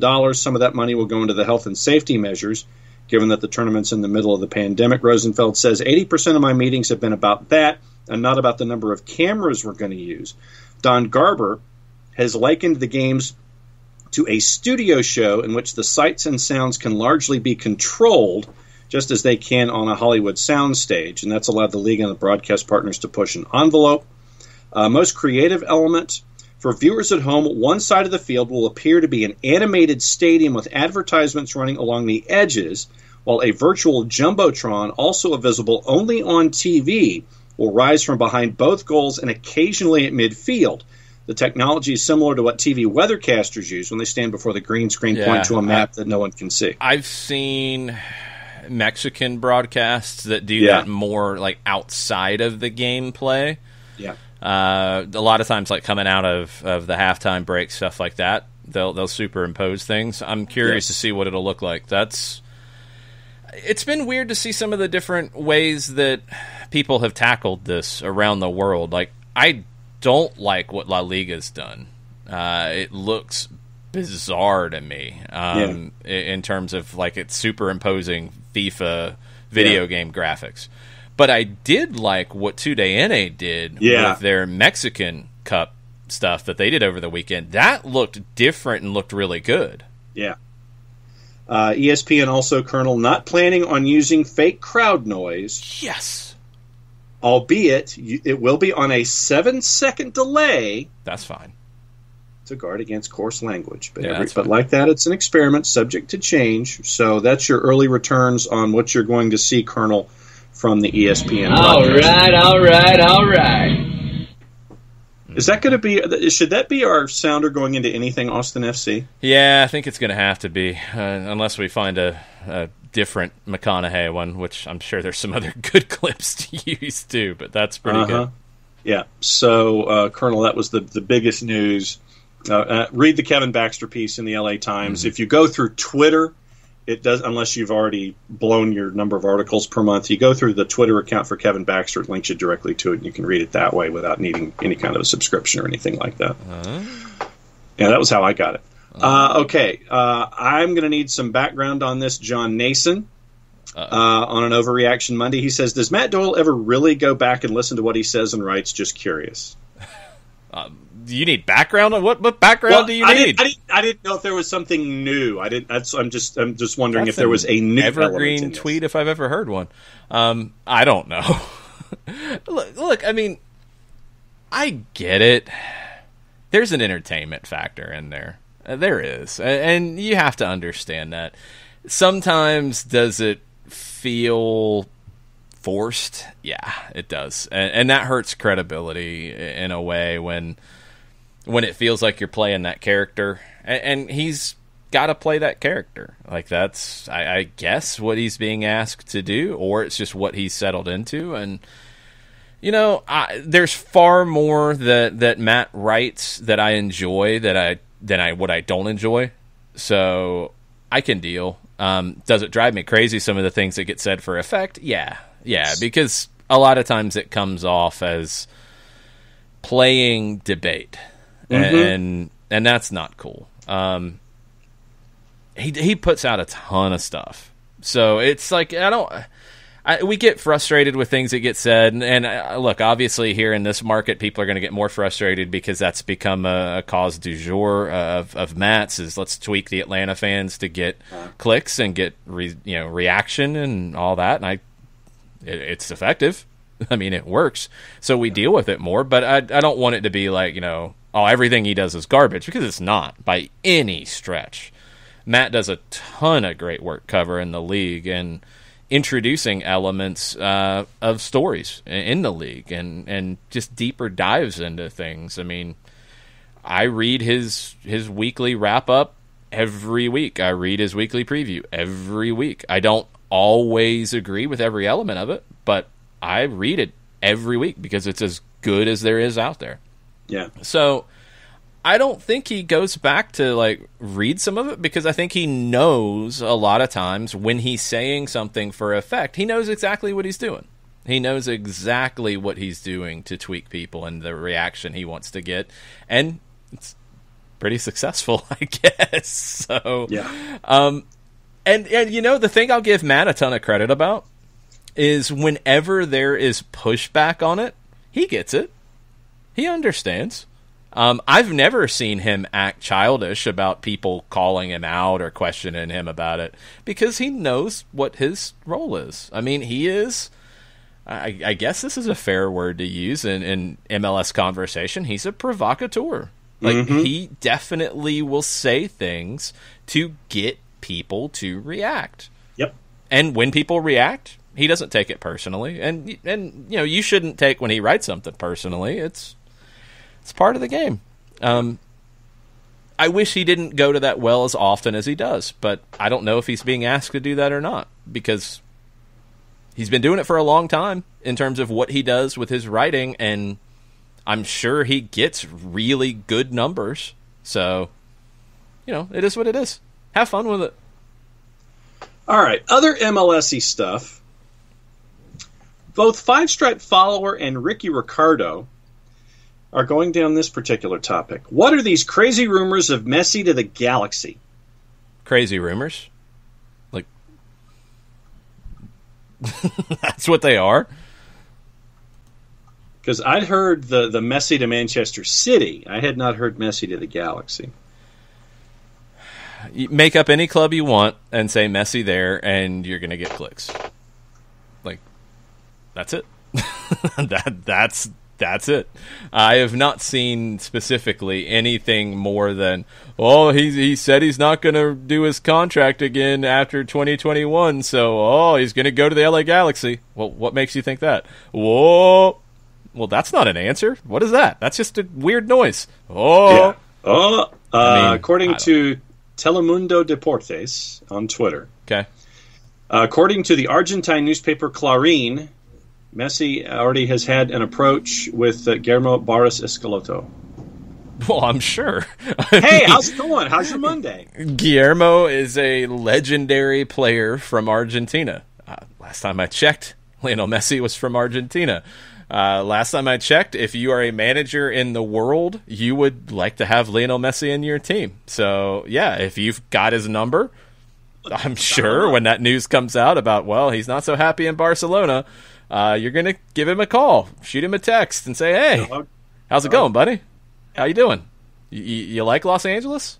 You've been here a couple times. How'd you like it? Restaurant's good? Treat you well? Well, things happen. We'd love to have you. All right, good talking to you. Bye. I mean, that's it. That might have been the approach. That's where it is. I mean, it's the door opens, and I'm sure that anybody in the world who had his number made an approach. I don't think he's leaving Barcelona. I think it's all part of the politics that Barcelona's dealing with right now. I think Messi will play his competitive career there. I think there is a chance that he plays a season in Argentina for Newell's Old Boys, the club that he started at as a young kid in his beloved Rosario. I think if he is able to find a way to make that work, he will. I think that's where he will retire. Is there a possibility that he comes to MLS for a year or 2 years in between leaving Barcelona and Newell's? Yeah, I think it's more likely than Manchester City. I think it's more likely than... Well, Manchester City because of Pep would be the only thing that would change it, but I just don't see it, because I don't know what's going to happen with City after this month anyway about their whole European ban.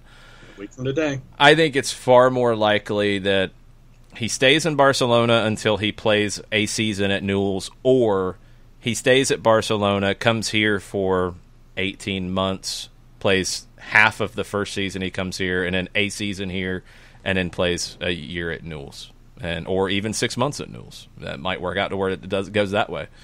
And that's it. So I don't think he's ready for that yet. It's not going to happen now. Could it happen at the end of 2021? If the politics don't go the way he wants with the presidency at Barcelona, I guess it's possible. It's more likely now than it's been in the past, but I don't see it. I think he probably re-ups for another couple of years after the 2022 World Cup is where I think it could happen. Because I think he's going to want to be at Barcelona through that tournament. I think he's going to want to be at Barcelona through that tournament, and he desperately wants to win a World Cup. And, the way he's playing right now, which is 2.5 years before the World Cup, can he maintain where he's at now till then? It gets harder every year at the age he's getting to, but I'm not ruling it out. I'm not ruling it out that he can't be effective at that World Cup. And if he is anything resembling what we've seen Lionel Messi to be in 2020, he'll be there, and he will try to win a World Cup for Argentina, because that's the last thing on his checklist. That's the last thing to cement his legacy. After that is where I could see him say, okay, I've done everything I can do at Barcelona. Maybe he comes to MLS for 23. Maybe it's to start the 23 season, with that World Cup being November, December. Maybe he leaves in that January window. Who knows? Maybe he finishes out that Barcelona season and comes at the end of that season, summer of 23. Maybe that's how it goes. I don't know. But it's not happening anytime soon. I don't think it happens. I don't think anything bold like that happens until that World Cup is done. I mean, I guess the only thing that could change it would be if City wins their appeal, the Barcelona presidency completely falls apart, and Pep gives him a lifeline to stay at a high-quality club and playing at the highest level. That's the only one I could see in Europe that would make any sense. And that's got to have a lot of things fall into place to make that happen. So, Galaxy, you're not even talking about it until 23, and I think Miami's in that conversation. Yep. I think Los Angeles, both teams are in that conversation. Those are probably the main possibilities. Michael Head's weekend update is 2 words.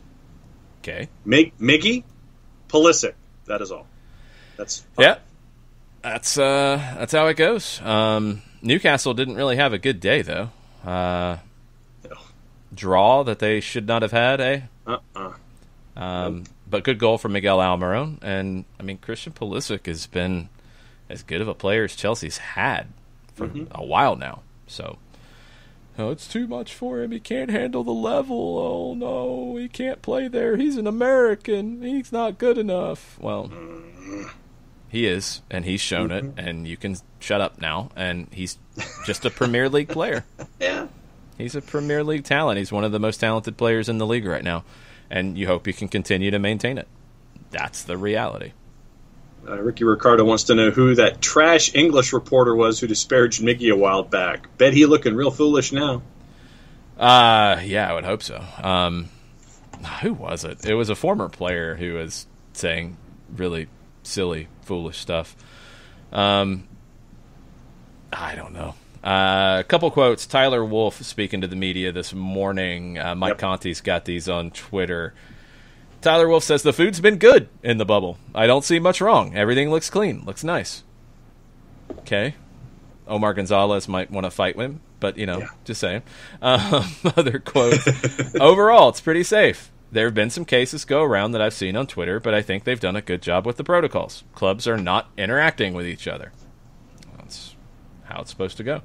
They will have a fishing expedition, and players are using the game room, playing ping pong, and Tyler Wolff brought an Xbox.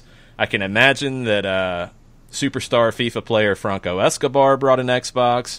Eric Remedi probably brought an Xbox. I think Barco probably brought an X. Maybe a PS, maybe a PlayStation. I don't know. Maybe. I think these are Xbox guys, but I might be wrong. A lot of them probably brought them. And hey, that's the best thing possible. Yep. Is all these guys, all right, you can't go out, can't go hang out, can't go do a bunch of stuff. All right, you can play each other on Xbox, and you can get into some tournaments within the team and have some fun with it. I'd imagine there's a lot of that going around. Yep. All right, Katie Weaver. She's a late tune-in, and so, Katie, you did not miss the NWSL chat. Some good games on the weekend, surprise standouts, that was her question. And rate, better assist, the Sanchez flick for Washington or the Groom back heel, and the better headed goal, the Haran diver or the Groom aerial power? Groom for both, actually. The back heel flick on the corner was a little more luck. It's awesome, but it was a little lucky. The back heel from Groom in the run of play was better, and the header from Groom, the marking was horrendous. The best two headers in the tournament have been from Houston, Groom and Daly. Yeah. Houston is my number 2 team in the tournament. They've shocked everybody. Washington is there. Their last couple of games have raised a few questions, but Houston and North Carolina are the two most impressive teams for me. Yeah. I've been writing down, as we've been going, my top 11. I still have some. I'm waiting for the end of the group stage before I complete it all out. But my early returns are Bixby, Lynn Williams, Debinha, Groom, Daly, Lavelle, Hatch, and Haran. That's what I have on my list so far. You don't like defenders, do you? I'm like the 10-1. I mean, I like Abby Erceg. Do not get me wrong. I would probably have the entire North Carolina backline as my defense. No, you don't like center backs. You just talked about a whole bunch of players and how great they are and didn't even mention a defender. Paige Nielsen from Washington has been one who has stood out to me. Erceg has stood out to me. Trying to think of outside backs. There's been, like, Midge Purse. I've been waiting for everything to click with her at right back. It just hasn't yet. Casey Short starting to get a little more involved going forward from the left side for Chicago, but it hasn't been fluid yet. Outside backs will continue to grow into the tournament, but I'll go Nielsen and Erceg as the center backs who have impressed me. Any surprises? I mean, I just said Houston as a big one. I mean, standouts. I think is what I think. Katie was looking for individual players. Well, yeah, no, okay. Surprises and standouts are two different things. Look, for a lot of people, if you're not on the national team, you're a surprise. Yeah. Period. And that's what the league has to continue to change. Shea Groom has been as good of a player as there's been in this tournament. Period. I'd have her as the MVP at this point. Trying trying to think who else has really stood out to me. Bixby's been really good. I'll put Bledsoe from Washington in that conversation at goalkeeper. Lynn Williams has been the best of the forwards, I think. Daly's right there with her. I've really liked the work that Denise O'Sullivan has had in the holding midfield for North Carolina. Dabinia and Crystal Dunn have both been great in those attacking roles. Who else has stood out to me? Lavelle did in the first game, didn't in the second game. Good 45 last night, but you're getting to the point that you start to expect more, and that's good. And that's not always going to be hit, especially in the circumstances of this tournament. So that's where Rose Lavelle is. You have that first game like you did. You have the World Cup like you did last year. You expect more, and it wasn't there against North Carolina. It was a good half last night. Don't get me wrong, but you're just looking for even more, and that's okay. That's absolutely okay. Ashley Sanchez is a player who has stood out to me in this tournament. It's not just about a backheel flick. She stood out to me in general in the event. There's a lot of potential for her. Some of the young players, that are starting to get more time. That's what I'm excited to see in this event. Is I want to see the national team pool look differently because of this event, and it's not because it's bad by any stretch. You're back-to-back World Cup champions, but some of those players are getting older, and you need them to be pushed either way.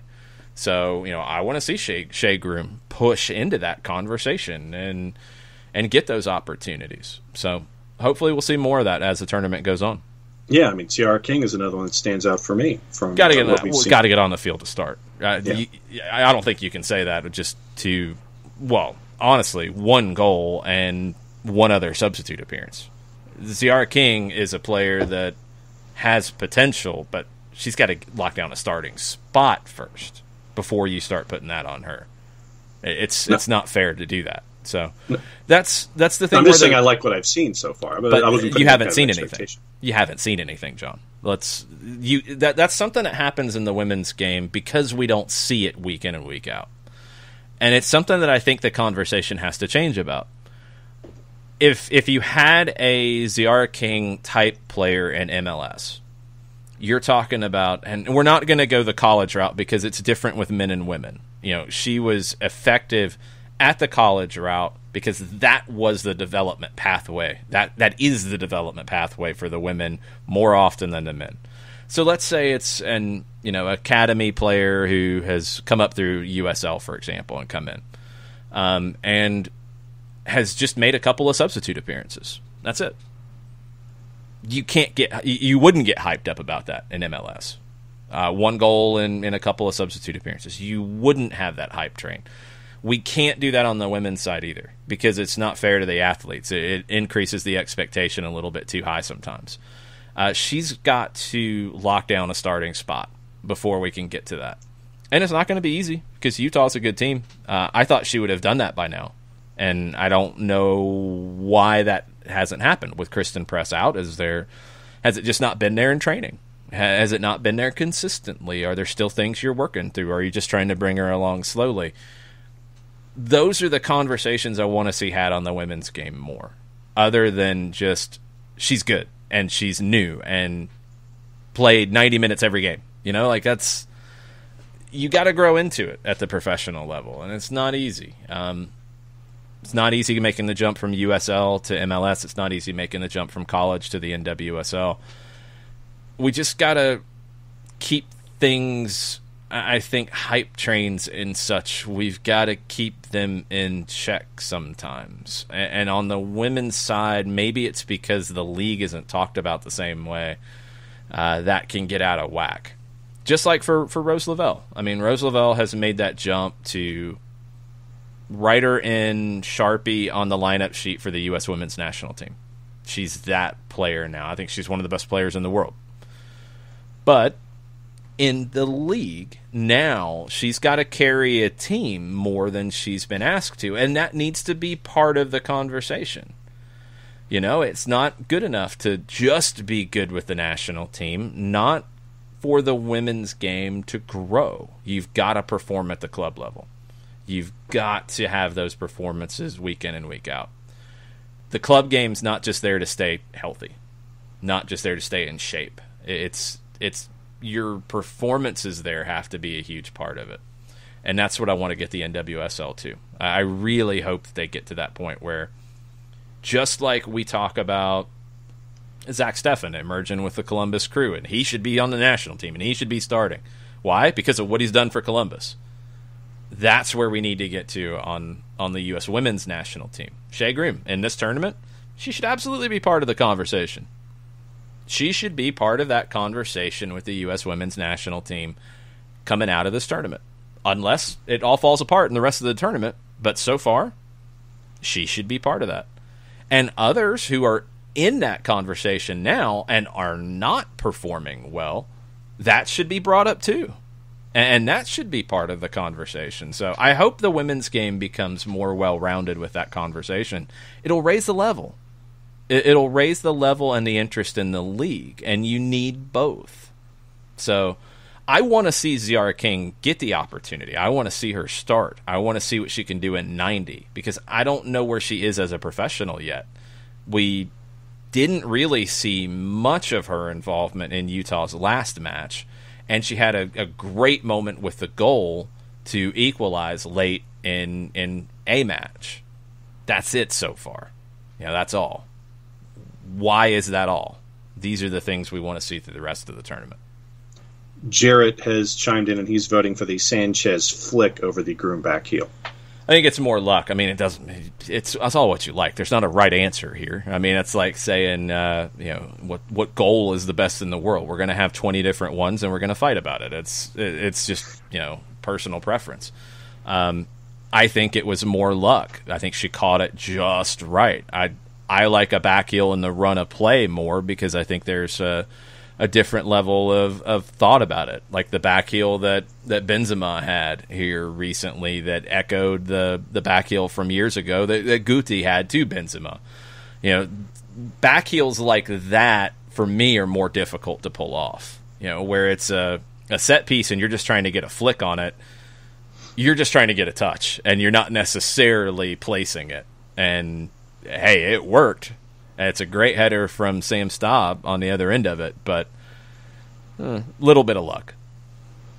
Yeah, Jared follows up. He says, "Oh, it's luck, but I loved it. No shame in luck." No, it's great. It's great. I just like the other one better. Yeah. Caught up on Twitter. What else is on your mind? We got a lot of stuff around the world, so we're talking women. Let's get into the Women's Super League. Some updates out of Our Game magazine about England's women's top flight, getting back into action. Most teams are going to start training in the next couple of weeks. Manchester City's set to return today. They had their first round of testing at the end of last week. The majority of clubs are making moves on the business side, and on the roster side, there's a lot of deals that are pending. You've got issues with players traveling, coming into the country. You've got issues with the 14-day quarantine, and that might change at the end of this week in the UK. So you've got a lot of things that are ready to be announced. They haven't announced them yet. So don't worry about the Women's Super League, according to Our Game magazine.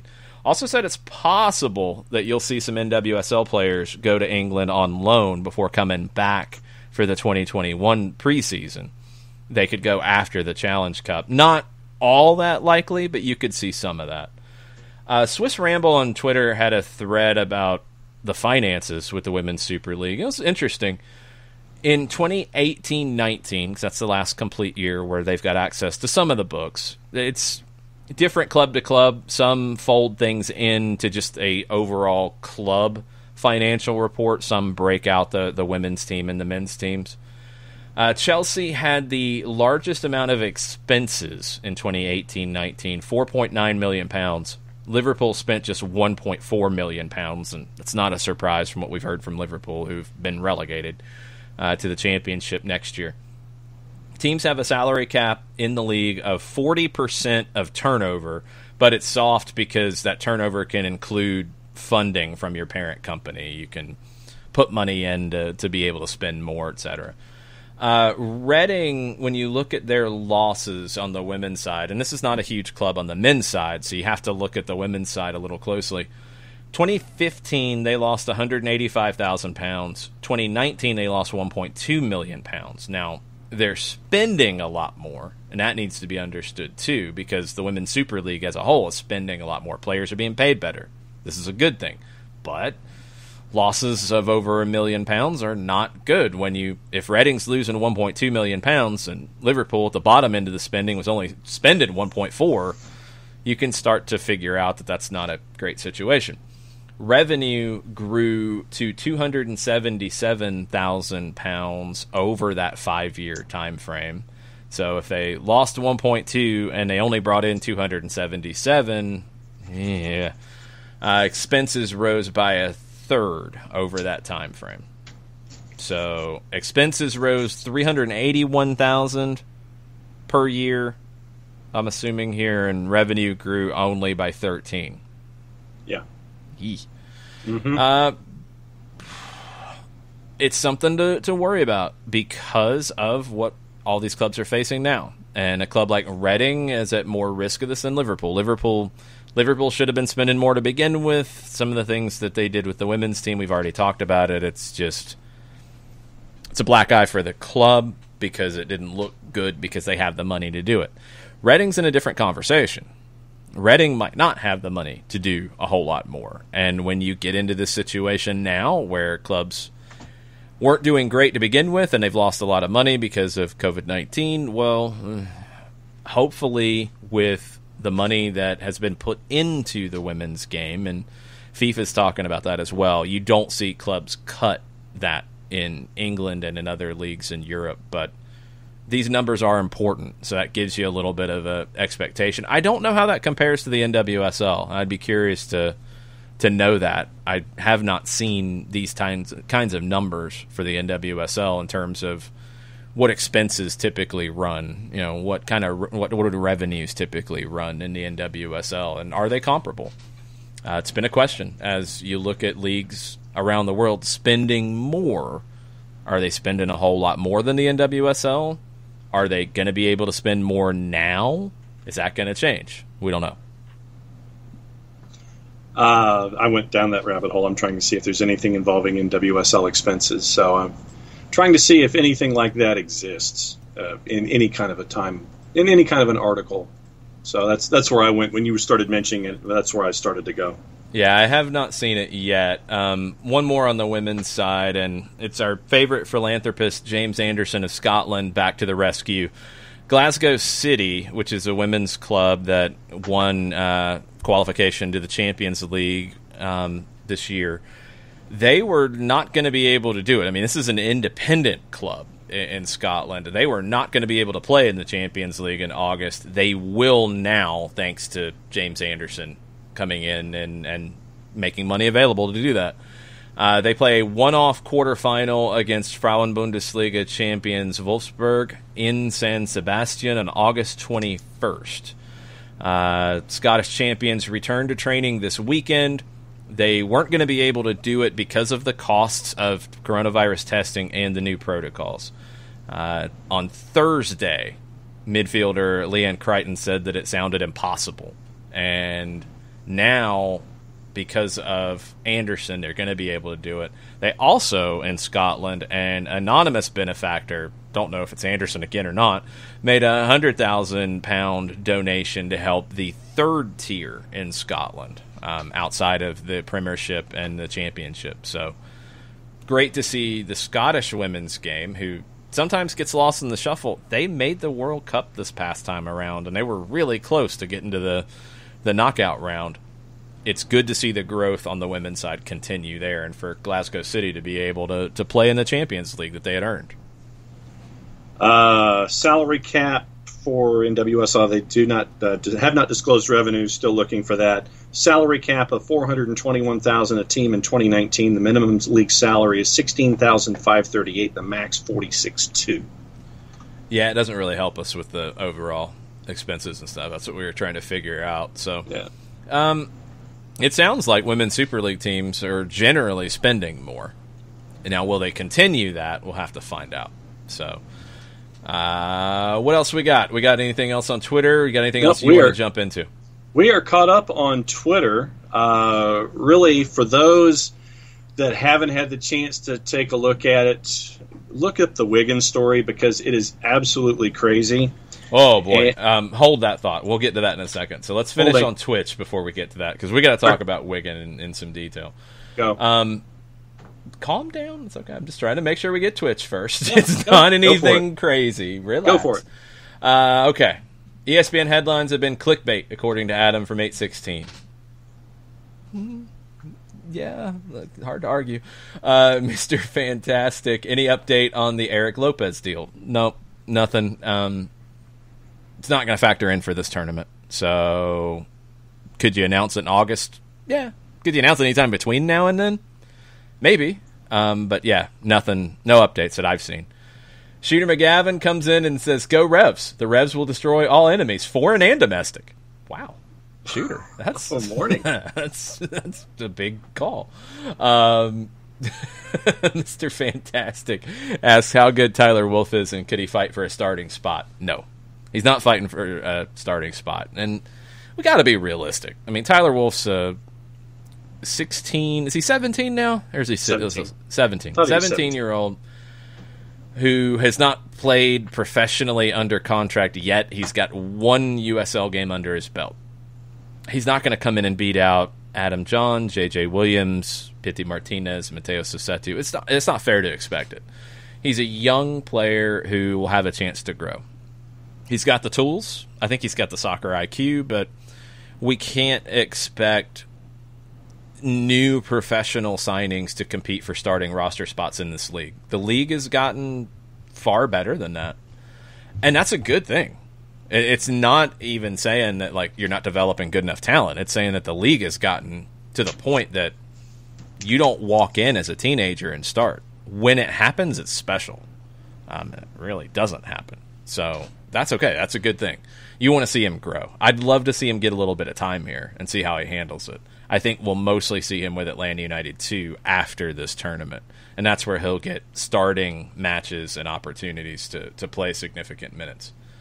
Bernd Dursberger said, Luchi Gonzalez reported this morning, said that some of his players have fevers. I saw a little bit alluding to that. I don't know any of the detail behind it. I don't know. I mean, again, when you're talking about symptoms, I'll take that over some of the others that we've heard of with this disease. Hopefully, everything's okay, and hopefully everybody's going to be safe. And Lucci has said it from day one. This is about his players' safety, and they'll play if they can play. That's where it stands for them, and that's where it should stand. That's absolutely where it should stand. And the league's going to have to adjust as they need to adjust. That's just where it stands. I think you're 9 days away from Dallas having a game scheduled right now. Is it still possible for them to play? Yeah, it is. It's not ruled out at this point. We'll see. Shooter McGavin said New York City's getting better. The Northeast got hit hard, but it's improving. Yeah, I mean, that's where we're seeing the parts of the country that are dealing with this better. So luckily, they're handling it, and they're being smart about it. And hopefully some of the rest of the country, like down here where we're hanging out, people can learn a little bit and put on a mask and, get out of people's personal space and stuff. One thing that I think is a good point that some of the scientists have made about it, that, look, it's easy.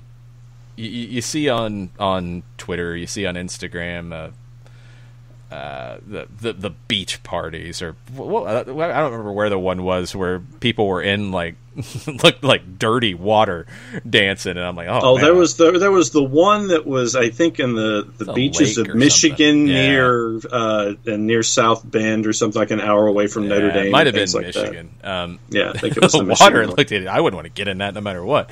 It just looked nasty. But as the scientists have said, I think Sanjay Gupta's specifically said this many times. Outdoor events don't worry him as much. Events like that don't worry him as much. The fact that they're not wearing masks is not good.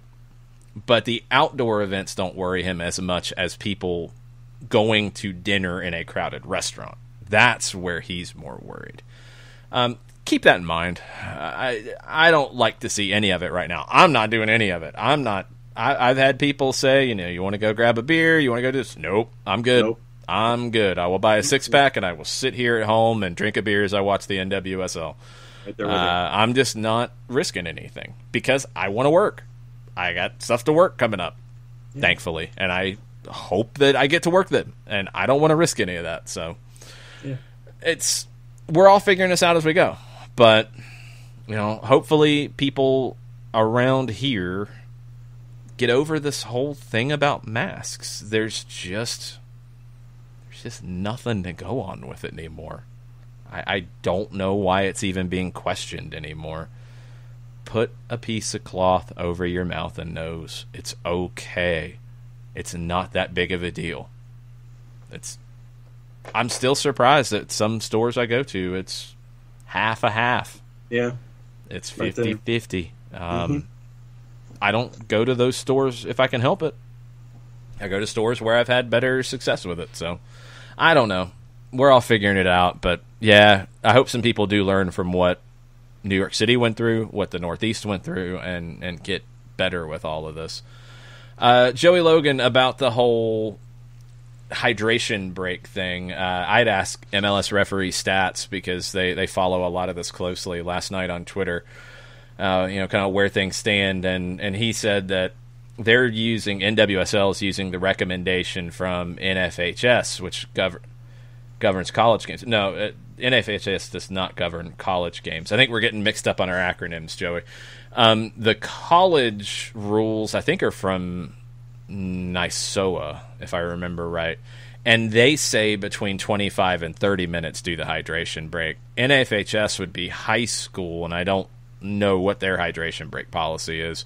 None of that makes any sense. I would think that it'd be the first one after 22 minutes would be where you'd be shooting for. Between 22 and 25 minutes, I don't care. When you're doing it at the 30-minute mark, it's weird. It's just where you're going into the match, you're going to do it. It just feels weird. I don't know. It's strange. Adam from 816 said, which teams will best utilize water breaks? That's a good one. I think it comes back to good tacticians. I think Frank will. If you look at Atlanta United and what they have done, I mean, remember the note that ended up in Darlington Nagbe's hands? Yeah. That was about, marking on set pieces, but you're going to have a chance to pull everybody over and make a couple of points.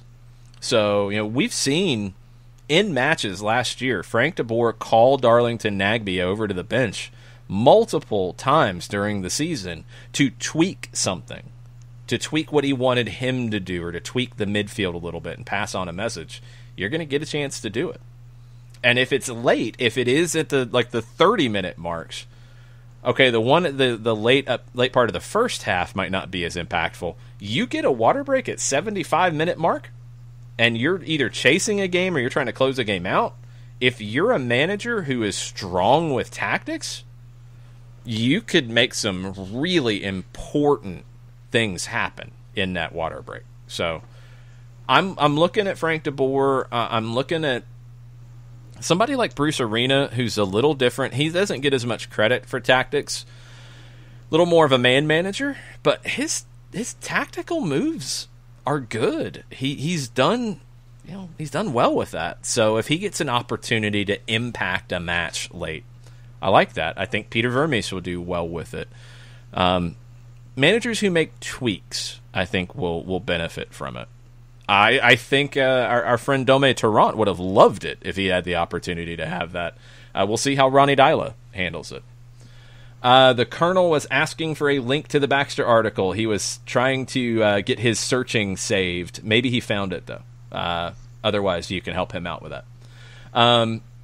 Chris Ashley, he is posting an article very shortly, loaded with ads saying Messi to Greenville triumph. It's all about the Benjamins. Adam from 816, what are the roster sizes for MLS's back? It's the same. It's the roster's the same. So anybody who's on your 30-man roster can be there. I don't know if... Because Adam says that Sporting Kansas City has some kids down there. I don't know if they have unsigned academy players there, and maybe they're just training, if you can do that, if you don't have your 30 filled out. I don't know. I don't think they need a roster release because it's on the website. Actually, they've updated. Beginning of the season, they did not.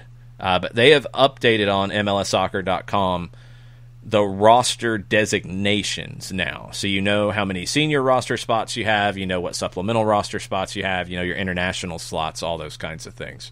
So that's pretty much it. I mean, if they're trying to get a little more publicity, maybe they'll do a separate release for tournament rosters, but the tournament roster is the roster. There's no difference. Kefsey talking about NWSL. Feels like Portland defaults to looking for Lindsey Horan to create too often. Unlucky not to have a few assists already. Portland's the most disappointing team in the tournament for me.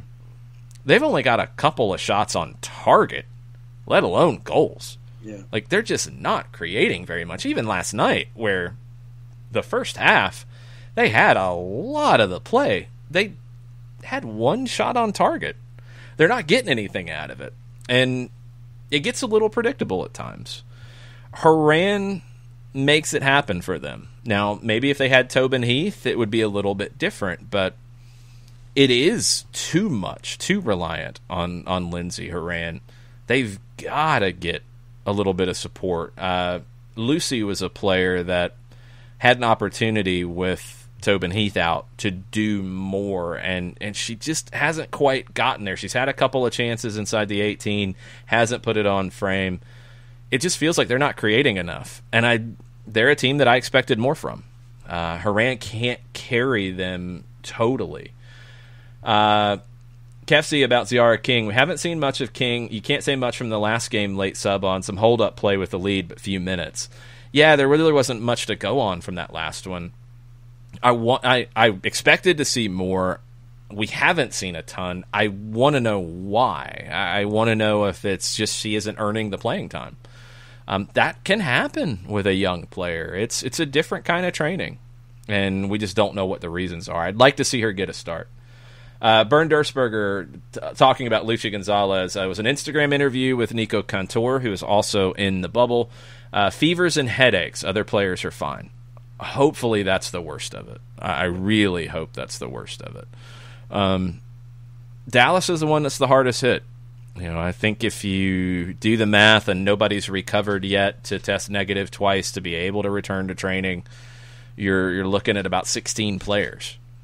Could you play with 16 players? Yeah. Do you want to make them play with 16 players? No. You got 9 days, and you want to see where it is. My question about the training is, we haven't heard of any more positive tests with them.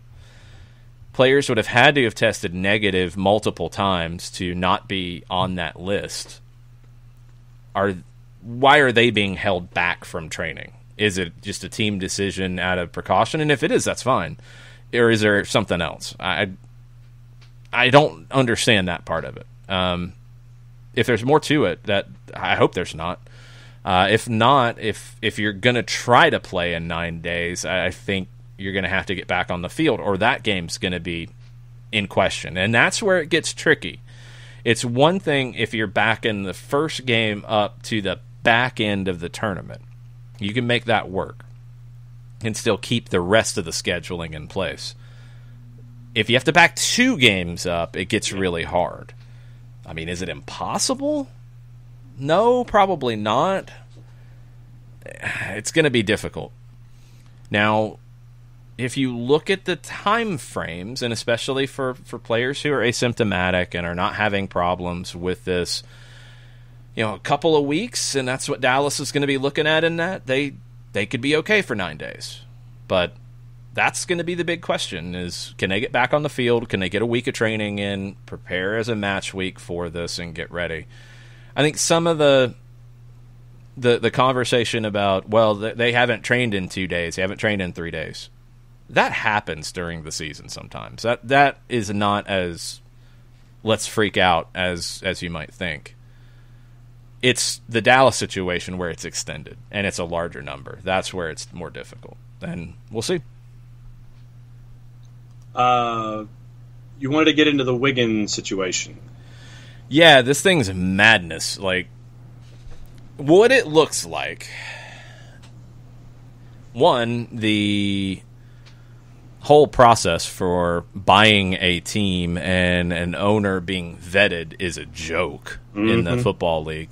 Yeah. Because you had a team go into administration a couple weeks after being bought. The connections between the group that bought the team and the previous group that had owned it, that bought it in 2018, are really strange. And there's a lot of shared individuals as part of this. There's a lot of connections to gambling syndicates in Asia, and that's concerning, even to the point that it was the head of the football league, correct? Yeah, Rick Perry. Rick Perry, on the street. We got to see his feet in sandals, which I didn't really care for. The video came up, and I thought it was a joke. I thought somebody was trying to start a bunch of nonsense. It proved to be Rick Perry talking to a Wigan fan on the street and saying, well, yeah, there's a bunch of rumors about this whole process and the administration and club going into administration, the sale, all being tied to gambling.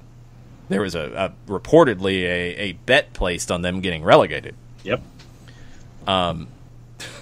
That's the head of the EFL saying that to a random person on the street who, no, was not sticking the phone in their face because we saw the man's feet, but still is holding a phone right there.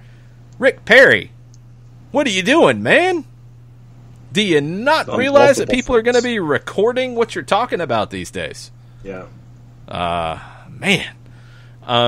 So, you have the potential that Wigan was sold by one shell to another shell with the intention to back out of ownership and get them relegated with the sidebar bet on them getting relegated.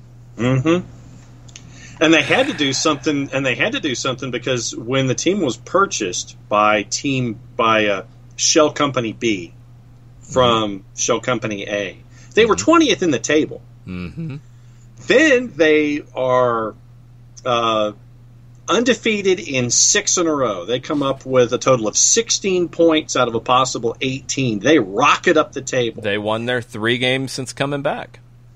And you're at 50 points, and then the Chinese lawyers come in, shut it down, and they're like, nope, we're going into administration, and all hell breaks loose, and with the 12-point deduction, you'd finish 38th, which would put you at the absolute bottom of the table. The Guardian deep dive, and this is my plug for the Athletic again. The Guardian did a piece. The Athletic did a deep dive that appeared over the weekend. Read the deep dive that the Athletic did on it. It is amazing stuff. Any highlights you want to share? Well, it's just you got a lot of it, but the idea that so Show Company A that owned it, bought it from Dave Whalen, had it for 18 months.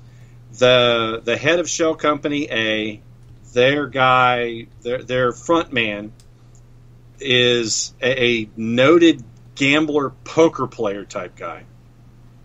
Then a company, the Shell Company B, which was only started January 1st in the Cayman Islands.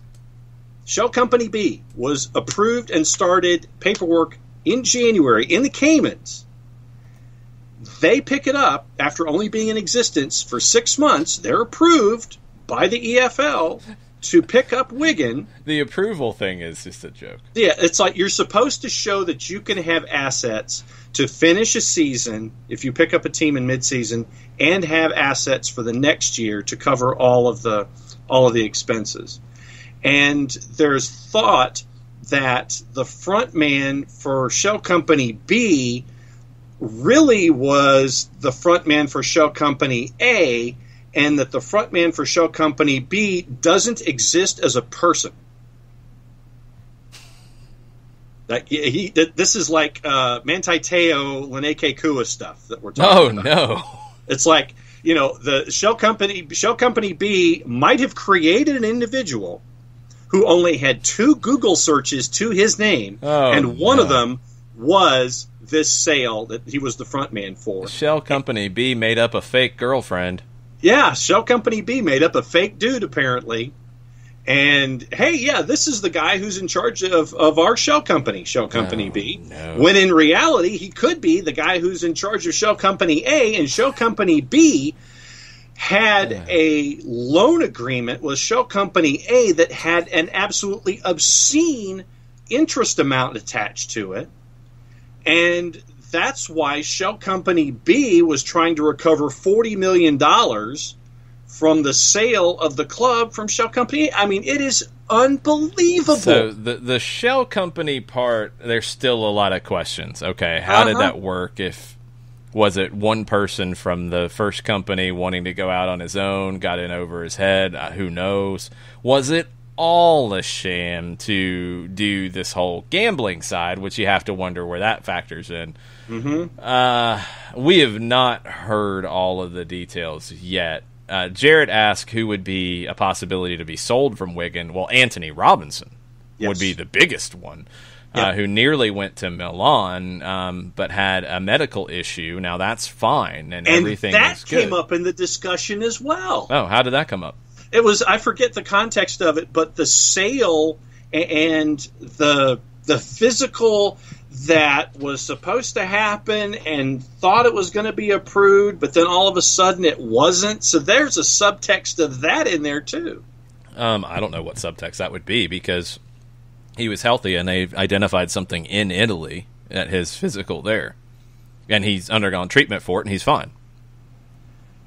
It wasn't something that was incorrect. I think it had the value of the asset, and I think that it wanted to be. I think that Shell Company A / Shell Company B wanted to hang on to the asset. No, I don't think that doesn't line up. Milan said no on the deal after that came up. It wasn't anything about holding on to Anthony Robinson. They didn't have a choice. But he's getting interest again now, reportedly from Milan, who was ready to cut a check for him before, and also from Leicester. So he will definitely go. He will be sold and move on. Where he ends up will be interesting to see. And according to the Daily Mail, Wigan also has a bunch of highly rated youngsters, including Joe Gelhardt, who's represented England at the U18s. And there's talk, and this once again comes from our friends at the Daily Mail, that Wigan may be permitted to sell players before the transfer window reopens, in a move that could help them finish the season. Talks are ongoing between championships administrators and officials from the EFL and the Premier League to possibly open the window so Wigan can put some players on the market. They might have to, and that might be the only way they finish the year out, and that would be a good move to do that. I'd be fine with that. Those players probably would not be eligible to play for the clubs that buy them until next season, but you'd be able to go ahead and do the deal.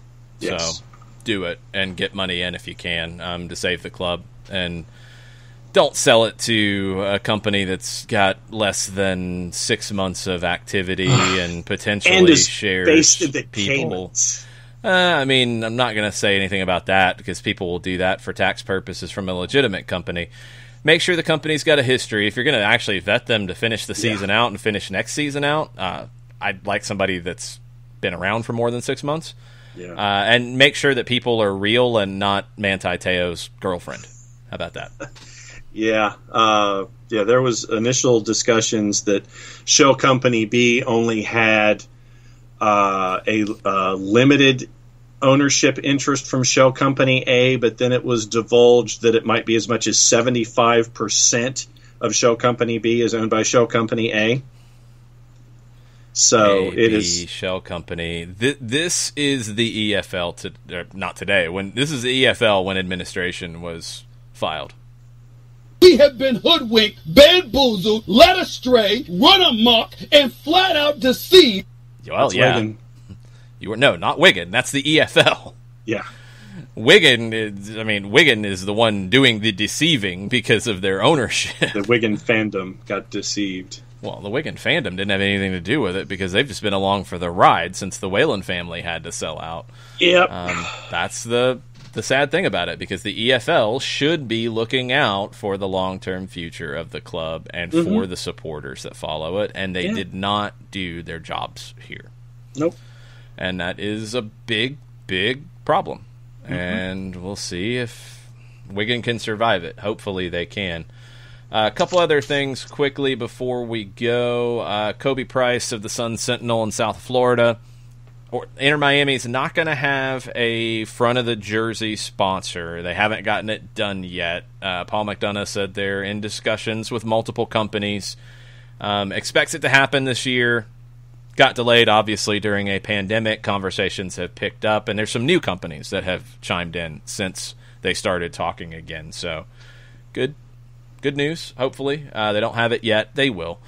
Jorge Mas told the Greater Miami Chamber of Commerce trustee luncheon last week that they're anticipating restarting the season without fans. They have run scenarios that would include stadiums being partially full of fans, and Mas was quoted at this: "We're really looking at, depending upon how testing protocols go, what's going to happen in the October, November, December time period. Because the MLS season likely will be extended to Christmas with the MLS Cup in order to get a majority of the regular season in." That follows Stephen Goff tweeting over the weekend that he was hearing 18 to 22 games is what will be played after the Orlando tournament. And when you connect the dots between the two, they're looking at all possibilities when it comes to fans. They'd love to have fans because it would mean more revenue. It might not be safe to have fans, and according to Moss, they're not looking at it from the beginning. So that would mean August, September, maybe in October, maybe in November, maybe in December. That's where things stand right now. Mentioned Robinson from Wigan, U.S. men's national team player. Another one, Weston McKennie, getting a lot of interest at the moment. Liverpool has reportedly entered the chat about Weston McKennie. Schalke has said, we expect to keep him. That sounds like posturing to get the biggest sale possible. Yep. Schalke came out and said they're not expecting to make Europe. They're going to put restrictions on pay. That is generally a setup to selling promising players, because you have to, because the numbers don't match up right now. So Weston McKennie being sold, he would be one of those players. Reportedly wants a move to the Premier League. We'll see. Silly season is silly season. From the weekend, when you look at the clubs at the bottom of the table in England, this jumped out to me, this number. Last 5 matches, the bottom 4, Norwich, Bournemouth, Villa, and Watford. In the last 5 matches, out of a possible 60 points, those 4 clubs have combined for 3. Yeah. Yeah. A little bit of separation there. Mm-hmm. Yeah. Not questionable like the Armenian League, though.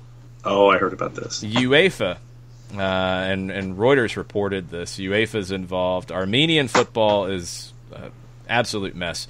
45 lifetime bans put on owners, players, coaches. 5 clubs disqualified. The entire second division suspended. Wow. Undeniable evidence. Lokomotiv Yerevan. Lokomotiv Yerevan was level on points with the leaders, FC Van. They were disqualified from the championship following these kind of score lines. A 12-0 win. A 12-0 loss. An 8-1 loss. A 9-2 win. A 7-0 loss. An 8-0 loss. And an 8-2 win. Little fishy. Yeah. Little fishy. So 5 clubs, 45 owners, players, and coaches banned. You got 5 clubs disqualified. You got a league suspended. Welcome to Armenian football. It's not pleasant right now. In France, we've talked a lot about beIN Sport and Saudi Arabia and BOutQ and Newcastle and Serie A. Well, let's include France in this conversation. There are rumors about Marseille being involved in a takeover that would be Saudi-led. PSG, Qatar-based ownership, not very happy with this. A lot of problems with Qatar and Saudi Arabia, as you might know. The French League is one that has filed a complaint against Saudi Arabia's responsibility for that piracy issue that either didn't end up being reported to Saudi Arabia, or it went to a spam filter, or they told their lawyers not to take it up, or whatever, or now they're dealing with it depending on which way the wind is blowing. France will have a showdown about this as well, and we'll see how that one gets handled. If you are a fan of the Dutch game, go to the Eredivisie website. All 34 clubs, that's the first and second divisions, all 34 professional clubs have set up an auction. Hundreds of unique items and events. All the money is going to the specific clubs, foundations, and charities. Very cool initiative that the Eredivisie has set up. And one more from China. The Super League, set to start July 25th. They were the first ones to be postponed. They were originally supposed to start on February 22nd, and they've had other start dates along the way. They keep getting pushed back. They're doing the hub idea in 2 different hubs, 8 teams in one, 8 teams in another, in Suzhou and Dalian. That's to minimize travel, minimize risk of infection. They're still putting the details together. 2 groups of 8. The winners will play off against one another in a final. Likely group stage matches, no spectators. They might allow spectators later in the season, but China set to restart July 25th. 2 other things from me. Allegri wants the PSG job. He's keen, though, on a job in the Premier League, and he is learning English. Real Madrid looks to save $180 million after this season by selling the likes of Gareth Bale, James, etc. Good luck getting that money. We'll see. Good luck. Brad Sims, CEO and president of NYCFC. This is quoted from Glenn Crooks. He said, "We have no choice but to put our trust in the league. The league really believes that we are in as safe a situation as possible." Talking about the bubble in Orlando. We're going to get lots of comments. I mean, some players, some management, some individuals who work for teams are coming out and being very positive about the situation. Others are being very negative. Others are being skeptical. Others are just being. This is going to continue because everybody wants to talk to the people in the bubble because of the situation that we're dealing with. So you're going to get quotes of all those different varieties between now and the start of this tournament. I'm hopeful that once they get everything sorted out with Dallas, with Nashville, get the schedule finalized, get everybody in, because you still got some questions with some of the teams that have not arrived yet. Once the tournament starts, I hope we move past this, because we have not seen outbreaks in actual competition. The NWSL hasn't had it in this country. We haven't seen it in others. Hopefully it'll be the case for MLS. Hopefully we'll get to talk more about soccer than testing protocols and quarantine periods and training protocols, et cetera, et cetera. Hopefully. I'm sure tomorrow we'll still be talking about that. You got teams that are still coming into the bubble today, and maybe some will get delayed again. Who knows? We'll find out what happens, but we'll keep you posted on it. We've got soccer down here PM tonight at 7 o'clock. We'll catch you up on everything that happens during the day. It's just like all of our other shows. You can listen live on the app, which you can download for Android or iOS. You can listen live on soccerdownhere.net, our website. You can also watch live on twitch.tv/soccerdownhere. So hopefully you'll join us at 7. We'll get you caught up on everything that happens during the day. Then I have a feeling we'll have things to get caught up on, because that's just kind of how things operate these days. So buckle up. That's how we deal. Y'all stay safe. We'll talk to you in a little while. Mucha plata, y'all. Mucha plata, y'all.